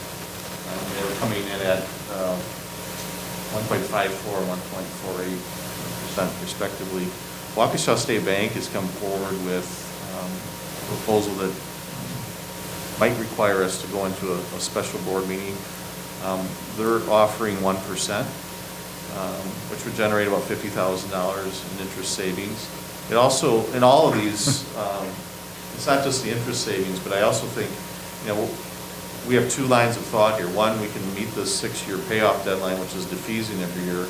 But if we can't, let's say taxes or whatever, state aid go up outside of our control, that we might have to hold that debt longer. So to me, there's true interest savings right out of the gate, but then hedging your interest exposure if you can't keep up the advance payment over the longer term. So Waukesha State Bank has said 1% with the caveat that you can only do one advance payment at the end of the first year.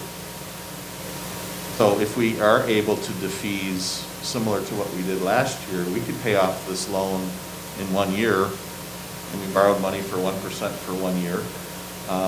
I think if we can't get there, I think we can get very close to being there. So instead of being able to pay the $5.3 million in total, maybe it's $5 million or 4.5. But then we lock in not being able to advance pay that balance. But that balance at that point is so small. Again, we're projecting that we know what the state budget's going to do and all those things. But still, I think it would be very advantageous for us to do this. Now, we truly got this information at about 3:45 this afternoon. So we're going to review it again with PMA, but I thought I'd just report out on arrangement, but a different than what you talked about arrangement. We can always fall back to Zion and Key's proposal.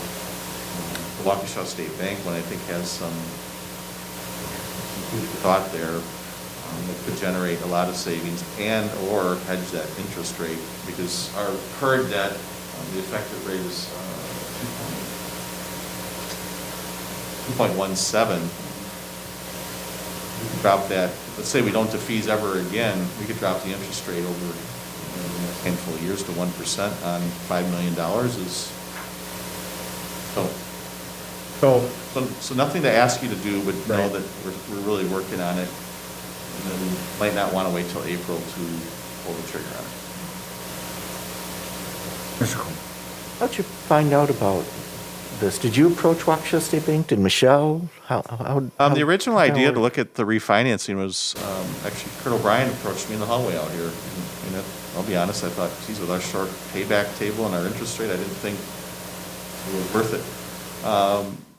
PMA suggested that they go to Key because they're holding the debt now. That'd be the easiest process. They do a lot of work with Zion, and I always throw out to them, check with Waukesha State Bank because they're local, they're our bank, obviously a big part of the community. So just mention the name, and then they actually weren't interested, and then earlier today came back to the table and said they were. So that's kind of how the conversation unfolded. So just so I understand, Washington State Bank is going to offer us 1% on the money, and we can pay it off in the first year, and then after that, we can't pay it off until the end of the term of the loan. What's the term of the loan? Is it 29. Was it 29? That makes sense that we're playing the long game on the interest earnings, right? Yeah, right. Okay. 1%'s Attractive. Yeah, that's low. attractive, and there's a fair chance that we can defease at least half as much as we did, this year. Even if we did that, you're running 1% on a couple $3 million, so it's a winner. But even Michelle from PMA, we just decided to give you a rough kind of overview, and she wanted to think through it as well and run some numbers. I think it's a So we good can problem. pay, in that first payment, or that first year, we can pay off as much of that 5 million as we want, or do we have to pay the whole 5 Right million? up, no, we can pay off Up just the extra $1 million, or whatever we want to pay pay. any amount. Harry? Any other questions? Awesome, okay.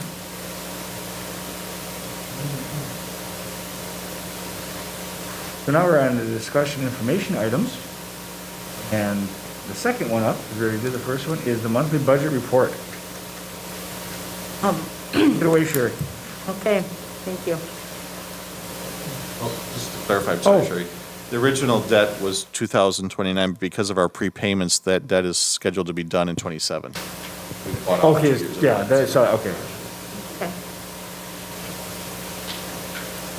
For this month, I'm gonna, because we have such a large number of items on our agenda, I'm gonna try to keep this pretty short and sweet, but the good news is there's really nothing outstanding that is an issue that we need to discuss. Last month, I brought to our attention that our January tax receipts were lagging. That caught up in February. So all municipalities but one caught up or exceeded. There's only one that still is lagging behind, but overall, we're caught up to almost exactly the percentage we're at last year, which is our normal percentage. So that's good news. Our salaries and benefits throughout both funds continue to be right on track where we expect them to be. We do our salary projections every month, and no surprises there. So overall, our budget, we were thinking that by this time in March, early on, we thought we'd be coming back with a budget revision request, but so far it's not needed. We're right in line with where we need to be.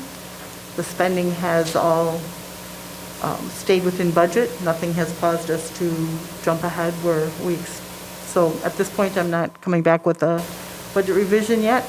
Month by month, we'll take a look at it, but we're nearing the end of our year, so I really don't think we'll have a budget revision that we're going to have to do unless something extraordinary happens. Other than that, there's really nothing remarkable to share. It's all good.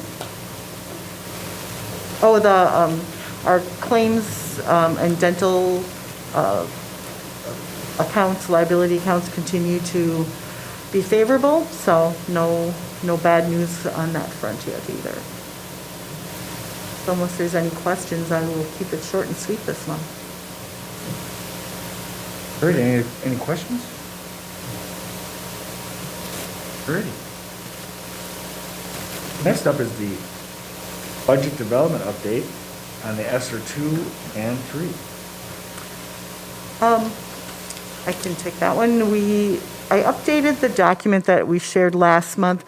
Basically, I took off the ESSER, the gear funds, because we all know that was nothing, and I added ESSER round 3. Right now, that's still up in the air. We don't have any idea of what our amount is going to be yet, but the early projections are that it's going to be a significant amount that we'll be receiving in ESSER 3, but no actual facts behind that yet, and we don't know the spending time frame that will be. So the other thing that happened in our favor is on the first go around with ESSER 2, There was a set aside to bring all school districts up to $395 per student, so that the minimum funding was $395.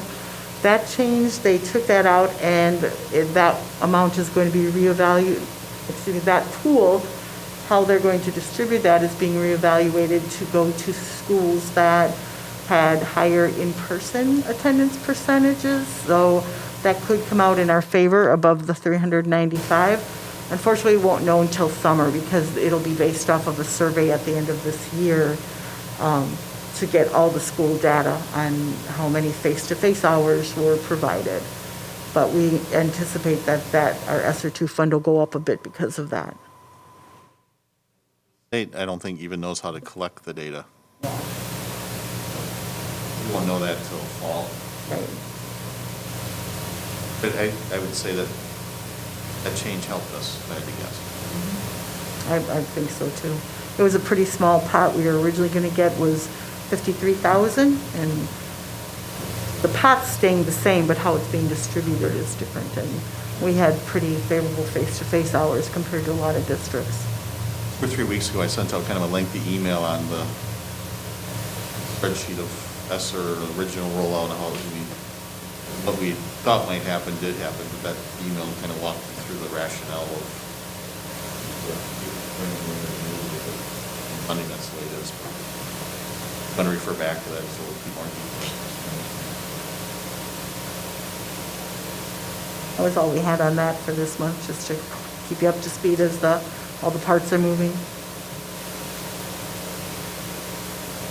Great, any questions? Moving on to the referendum project bid results.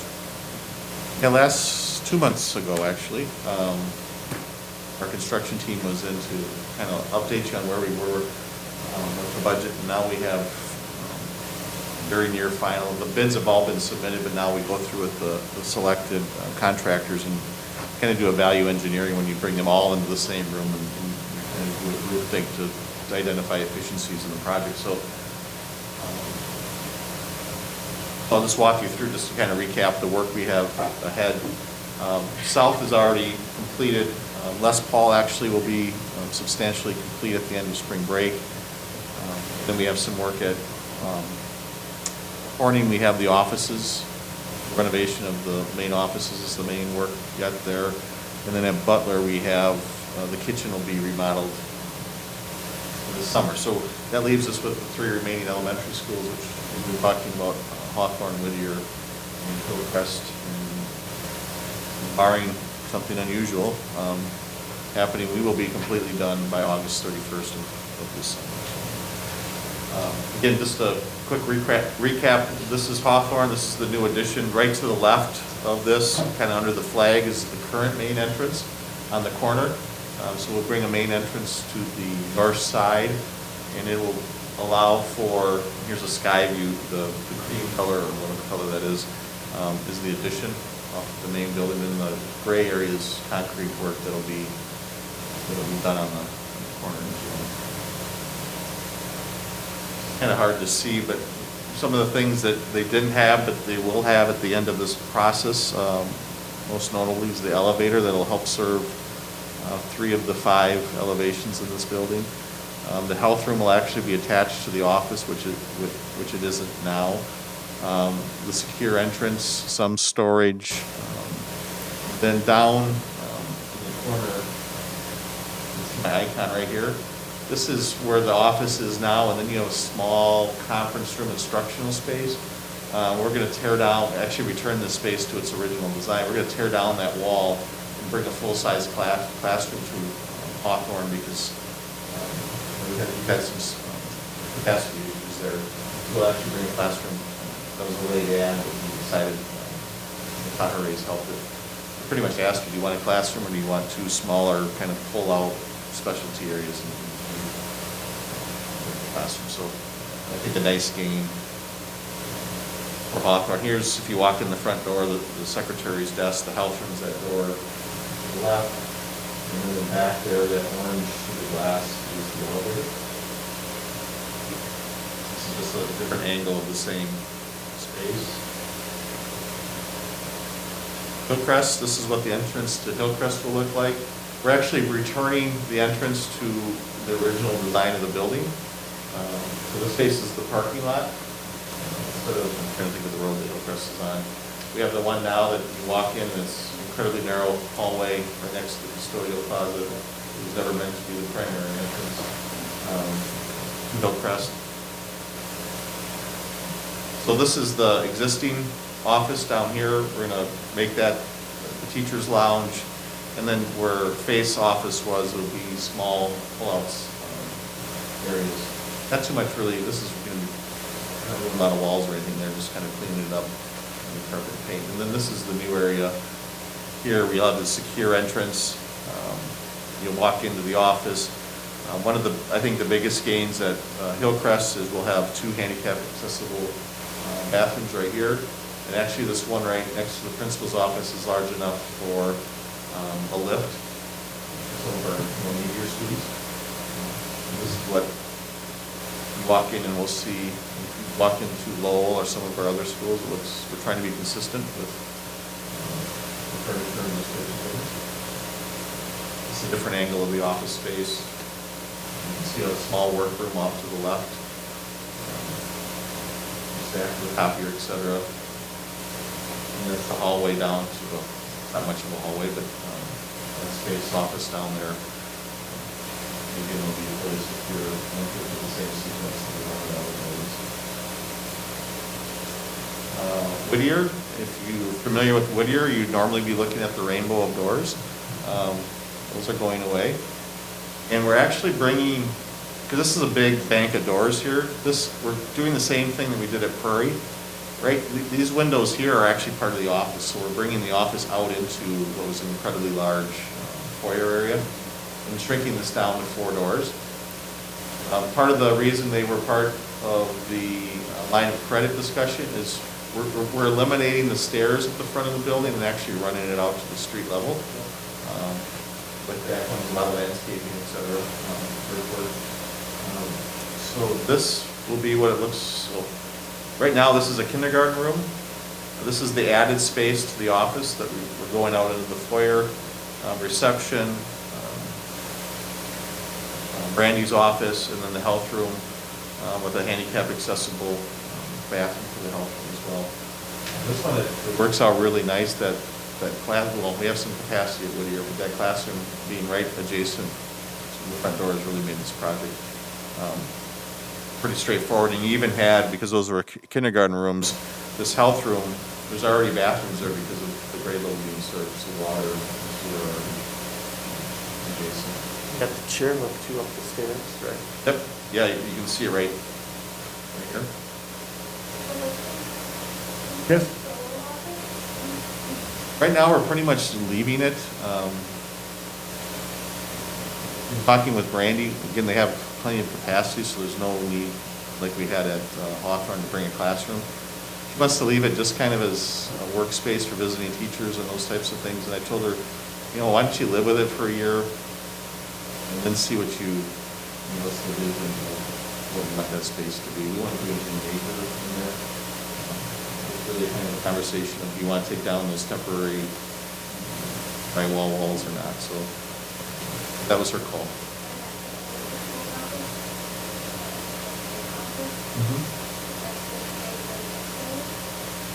No, the principal's office will be right here in the front of the building.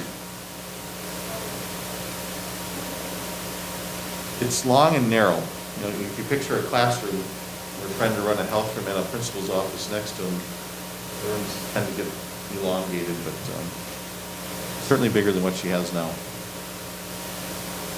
And she'll have a clean line of sight to the front of the building right for now. Skylight, I don't think she even has a skylight in there.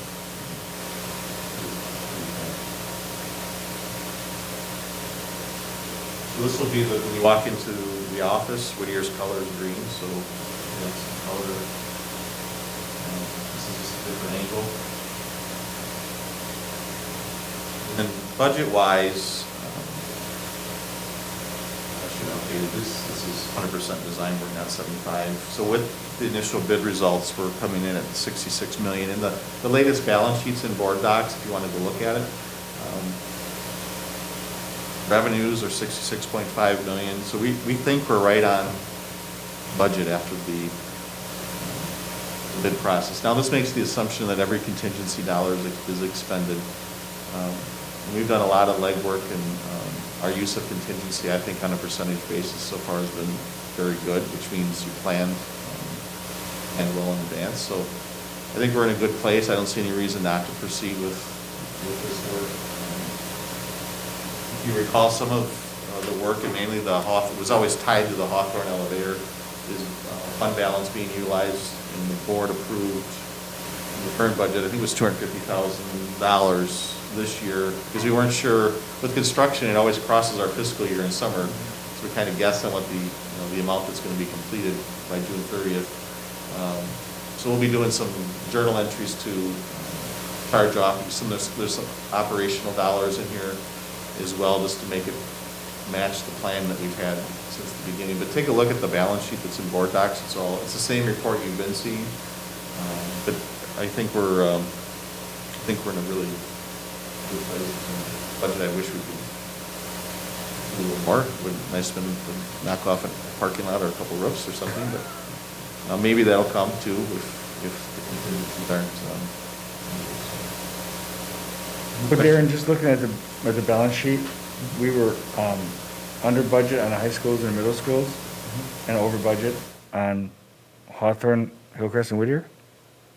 Yeah, the scope kind of grew on us at those schools from our original plan, because some of those budgets were, you could have done a secure entrance without moving the offices, but we made them, we wanted to be as uniform as possible. Okay.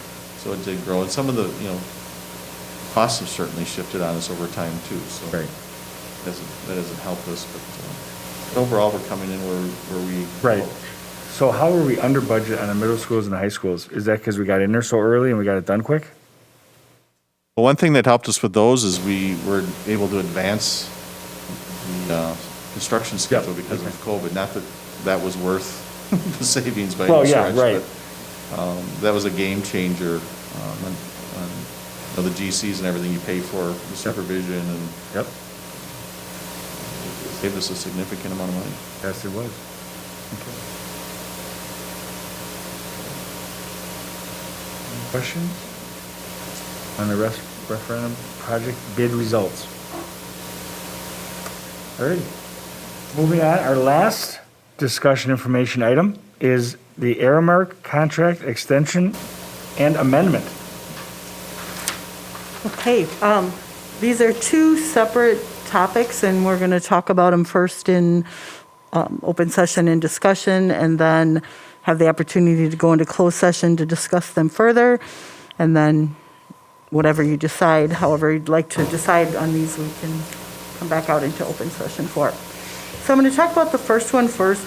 The first one I'd like to talk about is extending the Airmark food service contract. So this is this year we're at the end of our 5-year contract, and normally with USDA rules, we would be going to RFP.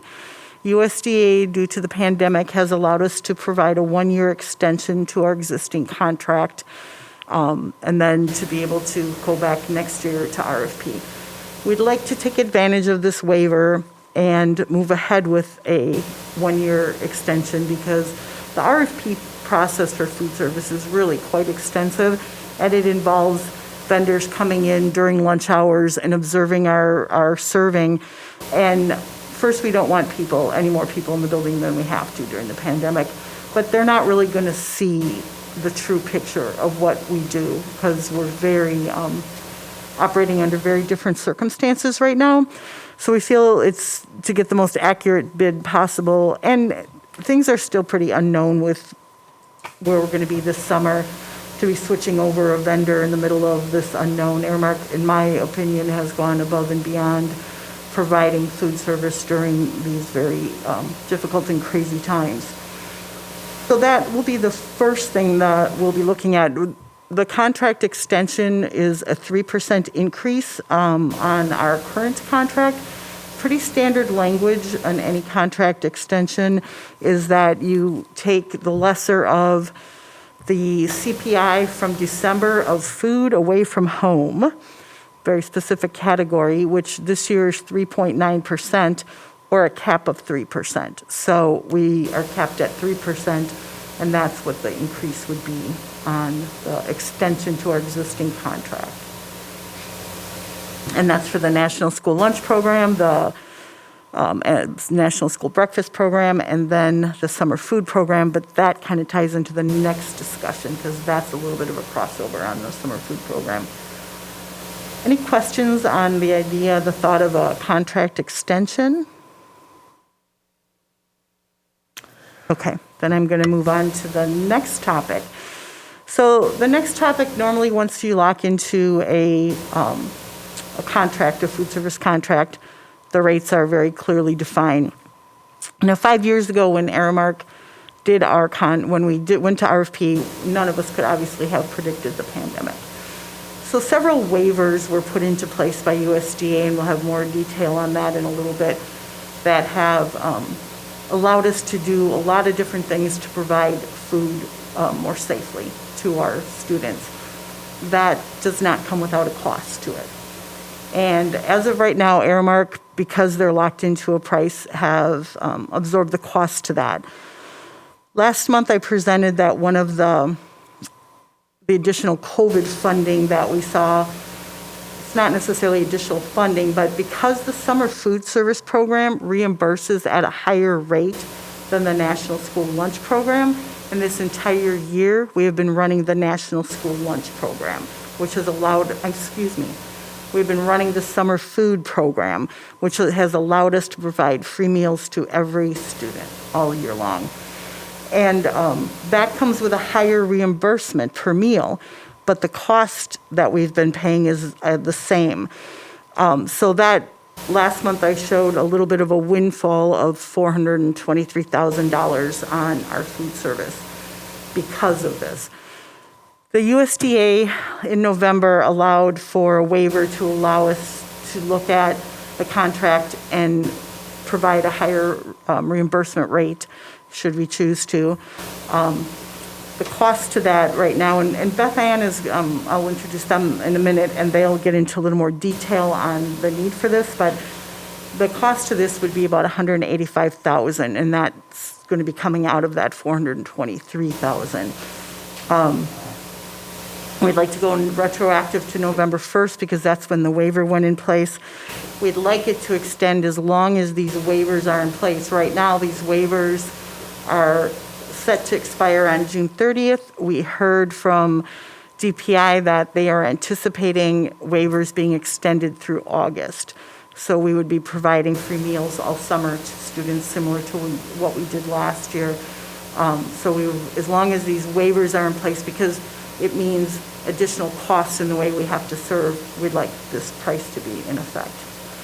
So at this point, what I'd like to do is introduce Beth Ann Engeland and Stephanie Mankowski, sorry, Steph. Beth Ann is our district manager for Aramark, and Stephanie is our on-site food service director who keeps us up and running every day. And Beth Ann is going to go over how this has impacted Aramark. She's going to talk about the waivers that are in place and what that means and how this has impacted Aramark's costs, and then allow any opportunity for questions and discussion. So on that note, Beth Ann, would you like to take it away? Yes. Can you hear me okay? Yes. Awesome. Would you like me to present my screen as well, or do you all have the deck in front of you? Here's running the PowerPoint. So I have the PowerPoint up. Or do you have it up? Okay, perfect.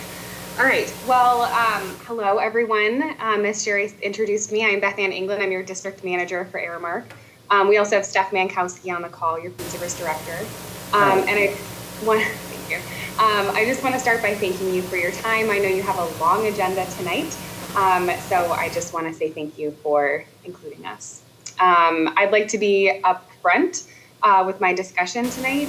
We are asking for a rate adjustment, and because of the fixed meal rate that's in our current contract, we have taken quite a financial hit, and those added costs stemming from the changes due to the service changes that we've made because of COVID-19.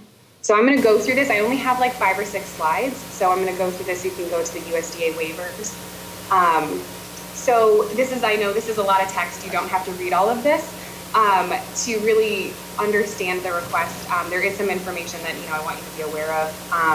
Primarily, this first highlighted waiver is the one that we're currently taking advantage of in School District of Waukesha, that are allowing us to serve these SFSP or the Summer Food Service Program meals through June 30th.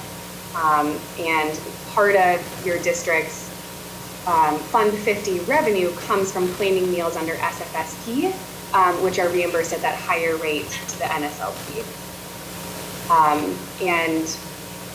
The whole premise of these waivers, and I pulled up a little quote that I want to read because this is inside the USDA waivers. The whole premise of these funds is to support access to nutritious meals while minimizing the potential exposure to COVID-19. We have recognized the need to modify meal service models to ensure student safety. So I just like that quote. It really, I feel like, encaptures what we're trying to do in our meal service. And it's in that, it's actually in Meal Waiver 59. Going to the next slide is our request. So this is what we're proposing. So we are asking to increase our breakfast and lunch meal rates due to the operational hardship of the meal service during COVID-19. We are proposing to split the incremental increase in the reimbursement rates from that NSLP reimbursement rate to that SFSP reimbursement rate, and then retro back to November 1st. So that first column, which you're seeing on the screen, is the NSLP or School Breakfast Program, School Lunch Program reimbursement rates. That's that 226 and the 358.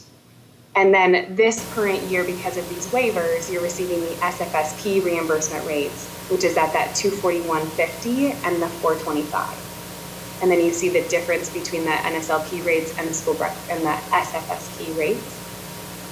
And then in that red box, you see what the split would be if it was 50-50.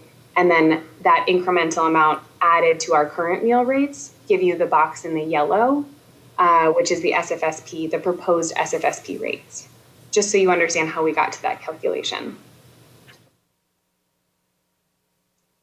And then the support slide is very text heavy, so I'm really not going to read all of this. There's 2 main bullets here that I want to talk about. Really, it's the decrease in meals, and this is tied to the meal service and just the physical students in the buildings, the different models that we've been in and out of. As you can see, last year during the fall, we were averaging around 7,200 meals per day, and then this year during the fall, we averaged around the 5,485, which is about a 24% decrease over prior year. And then same thing with the a la carte sales. Again, it's a benefit that the meals are free this year, but we have taken quite a financial hit in the a la carte sales with a decrease of 82% over prior year.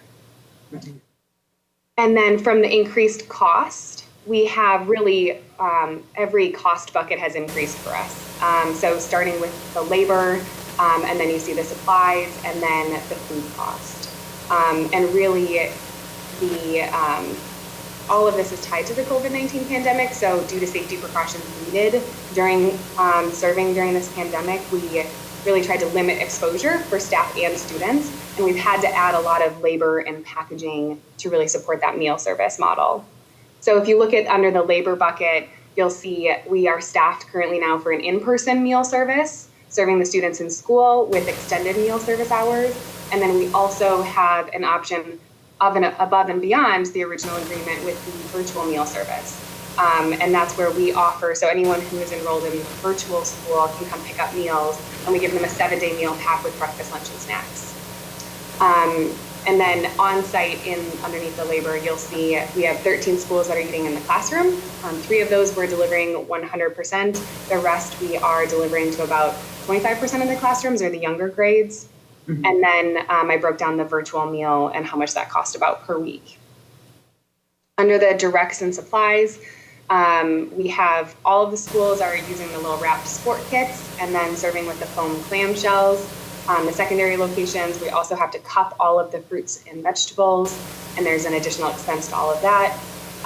In addition, the disposable glove price, I like to just call this out because it's just so crazy. Every week we see this go up and up and up, but there's a massive demand for disposable gloves right now across food service, but also in healthcare settings. And a case of gloves that used to cost us $56 is now over $300 a case. It's just significant impact in our whole supply chain. And then the last bullet I have is under food. Really, this one is harder to categorize and really spell out. And so I kind of just put a bunch of information there so you can see. It's hard for us to like I said, it's hard to line item this out because when we have to substitute an item, we're not capturing that incremental cost. So like just the other day, Stephanie and I were talking about cheese sticks or, mozzarella string cheese that we like to include in our, breakfast or lunch meal packs. And that expense has gone up, well over $30 a case just for the cheese sticks. And it's just, that's too difficult to capture because they're shorting us and substituting us products and we're just like moving forward. So some of what I wanted to try to line item out for you was really the labor and like at least the supplies cost, because that alone really justifies some of the expense that we're trying to capture.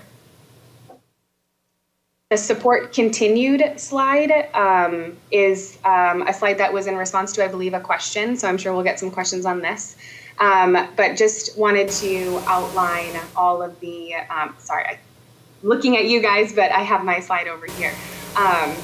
The increased labor and direct supply cost, we estimate to be about $226,000 from September of the start of the school year through June of 2021. And you can see how much we've added in paper and labor cost between breakfast, lunch, and then those virtual meal packs. So, and then there's a note there, in addition to the above cost, it's really not just the cost, it's also like the decrease in revenue that's causing quite the divide. And then I have the district financial position chart next. And this is really from afar. I mean, from 10,000 feet up, you could look at the little red circle and see what I'm trying to get you to see. But I do actually want to walk you through this chart. So the green section at the very top are the reimbursements. So that's what you're receiving for your breakfast and lunch meals by month. And you can see like the total count in meals, and then you can see the reimbursement rates and that contribution to your Fund 50 revenue. So that's the green section. And then the orange peachy section is would be our Airmark invoice. So that's the meal rate. Again, because we're locked into that meal rate, that's what we're charging you for the food service program. So then the blue line at the very bottom would be the difference between the revenue you have coming in for those breakfast and lunch meals and then the rate that we're charging for those breakfast and lunch meals.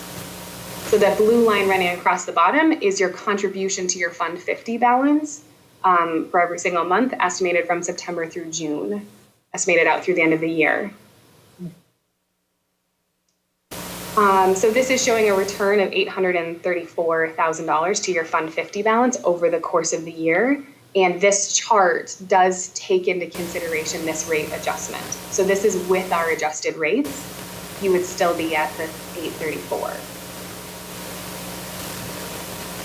And then the last slide is the impact per meal slide. And this one's a little bit, it's a little bit wordy and a little bit harder to understand, but I just wanted to show and give you this information to show that we're still keeping you whole, even with the proposed increase to the rates. So we think about this per meal, the difference between the federal reimbursement rates and then our fixed meal price. And that difference between the reimbursements and our rate is what I'm trying to capture here on this slide. And so if you think about that gray box that says baseline, that gray box is showing in a normal school year, if we're running the school breakfast program and the National School Lunch Program, what your contribution would be per meal to your Fund 50, to your food service fund. So in a normal school year, the difference between your reimbursement rate and our rate would be about 60 cents on breakfast or 59.5 cents, and then 70 cents on lunch. Under SFSP meals this year, your contribution has gone up to about 70 cents on breakfast and at $1.29 on lunch, $1.29 for every lunch meal served. And then with our proposed rates, you can see that your contribution would still be 67.6724 per meal to be exact, and 1.0399 per meal. So at the end of the day, we're asking for this rate increase because from March through February, Aramark has subsidized the program financially, and we're looking to recover those funds expended to subsidize the program. So I'll open it up to questions now if you have any questions. Thank you. Thank you so much, Beth Ann, for all of this. I just have a few questions. Does Airmark get reimbursed from the government as a business as far as because you have absorbed costs from COVID-19? Are you getting anything so that we're not double paying on that? That is a good question. For these expenses, we are not. So these expenses are not being covered. At a corporate level, I'm not sure what is being covered. I don't see that impact. But I can certainly ask. Yes, please. So yes, I would like to know, if your company says to the federal government, we are X amount of dollars short, we've been covering this, and then the government then pays you, but then we're also paying you. So that's just something I'd just like to make sure is not happening. And I would like to just comment on that. We have been doing, I would very comfortably say that we're not getting it. And the reason why I say that is because we have been requesting these meal rates changes all across the United States. So we're not targeting school district of Waukesha. It's something that we've done elsewhere. Okay. Thank you. And I should have started out by saying thank you. Aramark has been, I don't think we've had any issues ever. So thank you. I didn't want to start with wait, I don't want to double pay you. So anyway, when you talked about using wrapped utensils and foam clamshells, are you taking into account that you're saving money on soap or water, but time for an employee to wash those, those numbers that you're giving us, is that after you've taken that into consideration? Yes. So it is that's the net impact you're looking at. Okay, thank you. And then can you just repeat what the 834-576, would you just repeat that slide? I was taking notes, and can you just repeat what you said about that, please? Yes, the 834-575, that's our proposed, projected District Fund 50 contribution from the breakfast and lunch meals served. So I don't want to call that your profit. That's your contribution to your Fund 50, and then you're able to use those funds in your school district to support renovations or food service equipment. And of course, if you have any questions on that, I'm sure Sherry and Darren would be able to pipe in on what the food funds can be used for. Can I add that that is the projected from September to June? So July and August, we also had contributions based on the meals we served over the summer. So Airmark had to start making these changes in March when everything changed. USDA didn't allow this increase until November 1st. So the amounts we're talking about now are really pretty much between now and September, what the prices are. But there were several months before that they absorbed additional costs because of the serving models. I just wanted to point that out. Thank you. And the last slide, Beth Ann, that does go back, your calculations does go back to COVID, when COVID started, right, in March? Or not? Yeah. Which slide? The last one, this one right here. The one with it's your last slide on page 7. Slide 7. Okay. The contribution per meal? Yes. So do your calculations I guess my question is, do your calculations ever include the last school year, for the last, from March of 2020 to July 1st? No, they do not. Okay, They do not. So this slide is purely this year, along with the projected calculations out for the rest of the year. Okay.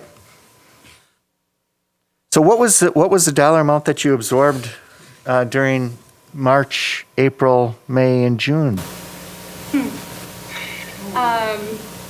I would say we absorbed it across the entire line of business. I mean, everywhere where we were serving, not just in School District of Waukesha, but everywhere we served, we were losing money. But we stand by our partners, and we knew that this wasn't going to be forever.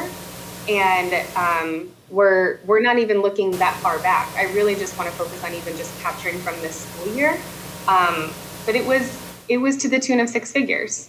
I mean, if I'm being very frank, and that's, we knew that there was going to be light at the end of the tunnel, and your partnership is worth more than that. So we're not looking to go that far back. I just would love to recoup what we've lost this school year. Appreciate that.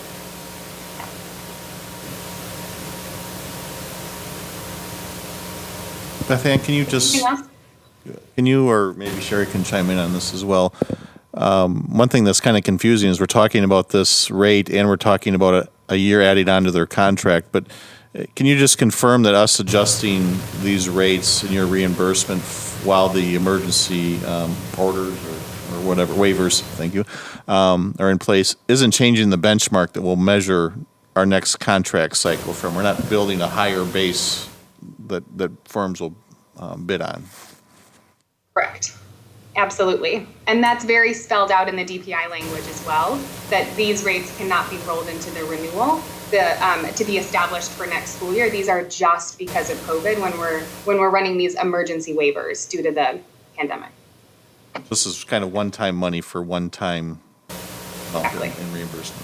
Yes, when you look at the contract extension, the meal reimbursement rate for the summer food service program is based on the 3% of what the current contract is. It isn't a 3% on top of this rate. This rate is strictly to be in place until the orders run out. That's correct.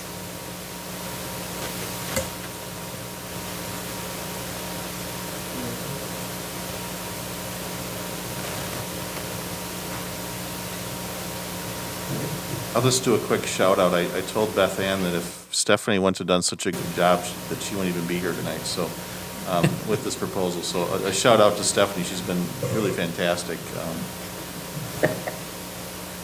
and I think she has to stay here for at least my tenure as business manager. So thank you, Stephanie.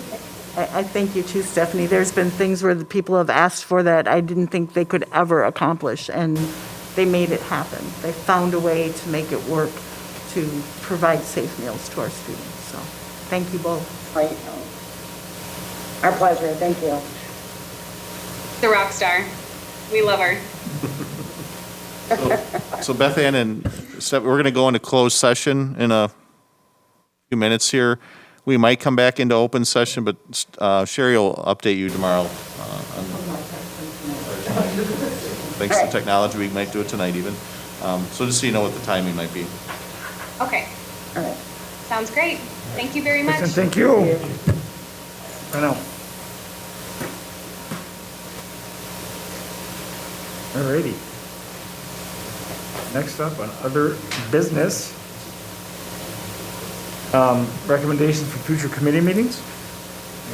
Oh, Mrs. Ryanchuk. Thank you. I have some concerns about the water bills, as I hear from constituents about their monthly bills going up, and instead of quarterly, monthly, due to the City of Waukesha water. First in April. How is that going to affect us, and could we have some sort of bigger picture? A report on our current water bills and what we're expecting them to go up? We sure can. We can include it. We've been kind of putting a budget development line item in here, and then we have a topic afterwards. We can do that on the next agenda and give you some projections on what we might be seeing. We did project I believe into this year, even 15% in this year's, the current budget, and then looking at additional for next year. So we've heard that also. Good one. And then, just on that, have we talked to the city about the water that we're not gonna return? That we water our fields with? That's not going back to Milwaukee. Are we gonna have a surcharge on that? I haven't had any conversations related to that. I'm just wondering, because that's gonna have to be accounted for somehow by the Waukesha Water Utility. So I was just wondering if they had mentioned anything to you, that the return rate has to be a certain percentage of what we're using. So I was just wondering. That could be a substantial amount of water. At least we're not watering the football fields anymore, but we're watering other stuff. Okay. Anything else? Okay. Oh, Diane, go. I'm wondering if we have further looked into the Arlington property and how to make it like a green space, or like just to kind of make it a less hazardous kind of situation. Yeah, if you ever want to see what we're thinking about for F&F, my whiteboard has the agenda items on it. And the Arlington property has been one that had sizable agendas the last several months, so it's just been getting bumped back. Right. But, I do plan on bringing in a proposal to tear down the a small house. And I think that will be part of the conversation when I get to it. That just hasn't been done. Right. But we'll bring it back. Anything else? All right. So you're obviously in need of closed session. So I'd be looking for a motion. Mr. Montiel. I'll move to adjourn to executive session pursuant to WISTAT Section 19.85 Sub 1E for deliberating or negotiating the purchasing of public properties, investing of public funds, or conducting other specified public business whenever competitive or bargaining reasons require a closed session, Aramark contract / amendment, and sale / lease of district property, specifically Blair Elementary, tax keys WAKC 1306230 and WAKC 1306232. Actually, is there a second? Mrs. Voigt? Second. Roll call vote? Aye. Aye? Aye. Aye. Aye.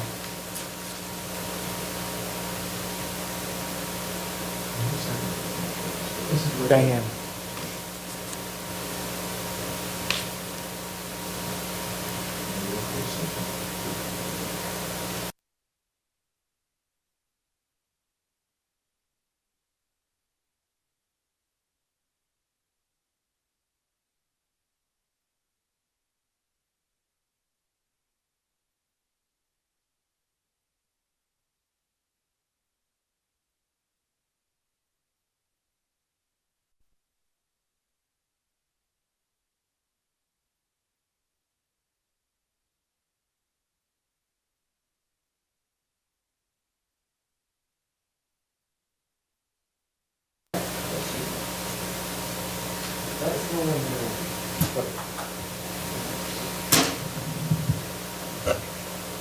He's ready. We're ready. So,